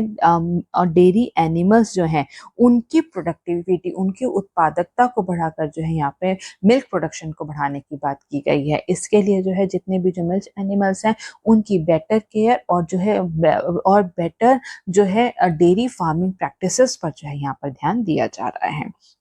इसके बाद हम देखते हैं कि यहाँ पर amendment to UP dairy development and milk production promotion policy 2022। ठीक है, तो इसका क्या ऑब्जेक्टिव था? इसका ऑब्जेक्टिव था कि जितने भी जो स्मॉल इन्वेस्टर्स हैं उनको डेयरी सेक्टर में जो है और ज्यादा आकर्षित करना, और ज्यादा जो है वो अट्रैक्ट करना, और इसके लिए जो है सरकार द्वारा कई प्रकार के जो है फाइनेंशियल असिस्टेंस, कई प्रकार के जो है अनुदान जो है वो दिए जा रहे हैं। जैसे कि फॉर एग्जांपल अगर हम बात करें, अगर कोई भी नई डेयरी यूनिट को इस्टेब्लिश किया जाता है या फिर जो है कोई नई फॉडर मैन्युफैक्चरिंग, ठीक है, जो चारा मैन्युफैक्चरिंग यूनिट अगर स्थापित की जा रही है, तो उसके लिए जो है सरकार द्वारा जो है 35% का ग्रांट दिया जा रहा है, 5 करोड़ रुपए तक। ठीक है, इसी के साथ साथ जो है अगर एग्जिस्टिंग डेयरी को जो है अगर यहाँ पे मॉडर्नाइज किया जा रहा है, तो उसके लिए सरकार द्वारा जो है 35% की जो है सब्सिडी प्रोवाइड कराई जाएगी, 2.5 करोड़ तक की। ठीक है, तो इस अमेंडमेंट के द्वारा, ठीक है, तो इस अमेंडमेंट के द्वारा जो है राज्य में जो मिल्क प्रोसेसिंग है इसके स्तर को 10% से बढ़ा करके जो है वो 25% तक का जो है 25% करने का जो है वो लक्ष्य रखा गया है। और इसी के साथ साथ जो है अगले 5 साल में, ठीक है, अगले 5 साल में जो है यहाँ पर डेयरी सेक्टर में राज्य ने लक्ष्य रखा है कि 5,000 करोड़ का जो है निवेश को आकर्षित करना। तो यहाँ पर जो है इसके बाद हम देखेंगे कि यहाँ पे जो है 6 जिलों में जो है यहाँ पे डेयरी कॉम्प्लेक्सेस जो है वो स्थापित किए जा रहे हैं, जैसे कि बुलंदशहर है, बरेली है, हरदोई, जालौन, गाजीपुर और देवरिया है, ताकि जो मिल्क प्रोसेसिंग कैपेसिटी जो है उसको जो है राज्य में जो है वो बढ़ाया जा सके। तो यहाँ का जो लक्ष्य है 10% से बढ़ा के जो है 25% तक लेने का, ये उसमें जो है काफी ज्यादा मदद करेगा। इसके लिए जो है यहाँ पर जो है डेयरी कॉम्प्लेक्सेस में जो है यहाँ पे बल्क मिल्क कूलिंग यूनिट्स को जो है यहाँ पर स्थापित किया जाएगा, और इसी के साथ साथ जो है यहाँ पे चिलिंग सेंटर्स को जो है यहाँ पर स्थापित किया जाएगा, ताकि मिल्क की क्वालिटी जो है उसको जो है मेंटेन किया जा सके। नेक्स्ट अगर हम देखें तो यहाँ पे investor support cell within the dairy development department. ठीक है, तो ये जो है यहाँ पे एक इन्वेस्टर सपोर्ट सेल जो है उसको स्थापित किया जाएगा, ताकि इसमें जो है निवेशकों को अगर कोई भी समस्या है या फिर उनको अगर कोई भी जो है यहाँ पे लाइसेंस परमिशन लेनी है, तो उन सभी का कार्य जो है ये इन्वेस्टर सपोर्ट सेल जो है वो करेगी। तो यहाँ पे स्वीकृति और शिकायत निवारण के माध्यम से निवेशकों की सहायता के लिए डेयरी विकास विभाग के बीच जो है निवेशक सहायता प्रकोष्ठ का जो है स्थापित किया जा रहा है। तो नेक्स्ट है हमारा फॉडर सिक्योरिटी पॉलिसी, ठीक है, चारा सुरक्षा नीति। तो प्रदेश में जो है यहाँ पे हरे चारे और जो सूखा चारा जो होता है उसकी कमी को पूरा करने के लिए फॉडर सीड्स पर सरकार द्वारा जो है वो सब्सिडी जो है प्रोवाइड कराई जा रही है। इसी के साथ साथ जो है मॉडल फॉडर फार्म्स क्रिएट करने के लिए, स्थापित करने के लिए ऑल्टरनेटिव फीड टेक्नोलॉजी पर भी जो है सरकार द्वारा जो है यहाँ पे सब्सिडी जो है वो दी जा रही है। इसी के साथ साथ हम देखते हैं कि यहाँ पर जो है कई सारी जो है नई टेक्नोलॉजी जो है उसको इस क्षेत्र में जो है यहाँ पर लेकर के आया गया है, इंटीग्रेट किया गया है, ताकि जो है यहाँ पे जो ट्रेसेबिलिटी जो है उसको और ज़्यादा इम्प्रूव किया जा सके, और साथ ही साथ जो है मिल्क की जो है क्वालिटी कंट्रोल जो है वो भी किया जा सके। नेक्स्ट अगर हम देखें तो यहाँ पर है पीपीपी मॉडल को जो है यहाँ पर बहुत ज़्यादा बढ़ावा दिया जा रहा है डेयरी सेक्टर में, क्योंकि यहाँ पर जो है जो ऑर्गेनाइजेशन है जैसे कि अमूल है, पराग है, इनके साथ जो है यहाँ पे पार्टनरशिप की जा रही है, ताकि मिल्क प्रोक्योरमेंट, ठीक है, milk procurement and distribution network जो है उसको और ज्यादा जो है वो मजबूत किया जा सके। इसके साथ साथ हम देखते हैं कि प्रदेश में जो है ग्रीन फील्ड डेयरी प्लांट्स जो है वो स्थापित की जा रही हैं, ताकि जो है मिल्क प्रोसेसिंग लेवल को जो है 10 से बढ़ाकर जो है वो 25% तक का जो है कर दिया जाना चाहिए। इसके लिए सरकार द्वारा जो है लखनऊ है, कानपुर, वाराणसी, अयोध्या, इन सभी जगह जो है ग्रीनफील्ड डेयरी प्लांट जो है वो सेटअप किया जा रहा है, जिनकी कैपेसिटी जो है वो 3 लाख से लेकर जो है 10 लाख लीटर तक की होगी। इसके बाद अगर हम देखें तो यहाँ पे जो है डेयरी सेक्टर में है टेक्नोलॉजी प्रौद्योगिकी एकीकरण को भी जो है बढ़ावा दिया जा रहा है। इसके लिए जो है बल्क मिल्क कूलर्स को जो है यहाँ पर जो है इंटीग्रेट किया जा रहा है। व्हीकल्स जो है जिनसे जो दूध एक स्थान से दूसरे स्थान पर लेके जाया जाता है उसमें जो है ट्रैकिंग सिस्टम जो है वो इंस्टॉल किया जा रहा है, ताकि जो ट्रांजिशन में जितना भी जो लीकेज और जो वेस्टेज होता है, जो भी ट्रांजिशन लॉस होता है, उसको कम किया जा सके। ठीक है, ट्रांसपोर्टेशन में पारदर्शिता लाने के लिए जो है यहाँ पे व्हीकल ट्रैकिंग सिस्टम को जो है इम्प्लीमेंट किया जा रहा है। इसके बाद हम देखते हैं ई कॉमर्स पोर्टल। ठीक है, तो यहाँ पर प्रदेश में जो है ऑनलाइन भी जो है यहाँ पे लिक्विड मिल्क और जो मिल्क उत्पाद हैं उनको जो है वो बेचा जा रहा है। जितने भी जो अर्बन एरियाज हैं वहाँ पर तो ऑनलाइन पोर्टल जो होते हैं, ऑनलाइन ऐप के थ्रू जो है मिल्क प्रोडक्ट्स और मिल्क को जो है वो बेचा जा रहा है, लेकिन रिमोट एरियाज जो हैं वहाँ पे सेल्फ हेल्प ग्रुप्स की मदद से जो है यहाँ पे मिल्क को जो है वो लोगों तक पहुंचाया जा रहा है। और इस ई कॉमर्स पोर्टल जो है इससे जो है 25,000 consumers, 60 women self help groups और 212 जो है यहाँ पे 212 212 जो है वो पराग मित्र जो है वो जुड़े हुए हैं, जिससे कि यहाँ पर प्रदेश में जो है 2.68 करोड़ का जो है वो व्यापार हुआ है। तो यहाँ पर हम अंत में ये कह सकते हैं कि जो प्रदेश का जो डेयरी सेक्टर है वो बहुत ही ज्यादा इम्पोर्टेंट है, और सरकार द्वारा जो है इसमें कई प्रकार के जो है यहाँ पे उसको जो है सहायता जो है दी जा रही है, जिसके यहाँ पे नई नई प्रौद्योगिकी को जो है यहाँ पे बढ़ावा दिया जा रहा है। ठीक है, यहाँ पे चारे की कमी को पूरा किया जा रहा है, और यहाँ पे जो है यहाँ जो डेयरी कॉम्प्लेक्सेस को जो है स्थापित किया जा रहा है, ताकि जो मिल्क प्रोडक्शन को जो है बढ़ावा मिल सके, और साथ ही साथ जो है यहाँ पे जो है फार्मर्स की इनकम को भी जो है बढ़ाया जा सके, जिससे कि हमारी जो 1 ट्रिलियन इकोनॉमी का जो लक्ष्य है उसको भी जो है हम आसानी से प्राप्त कर सकते हैं। ठीक है, so that is all in this video. Thank you so very much.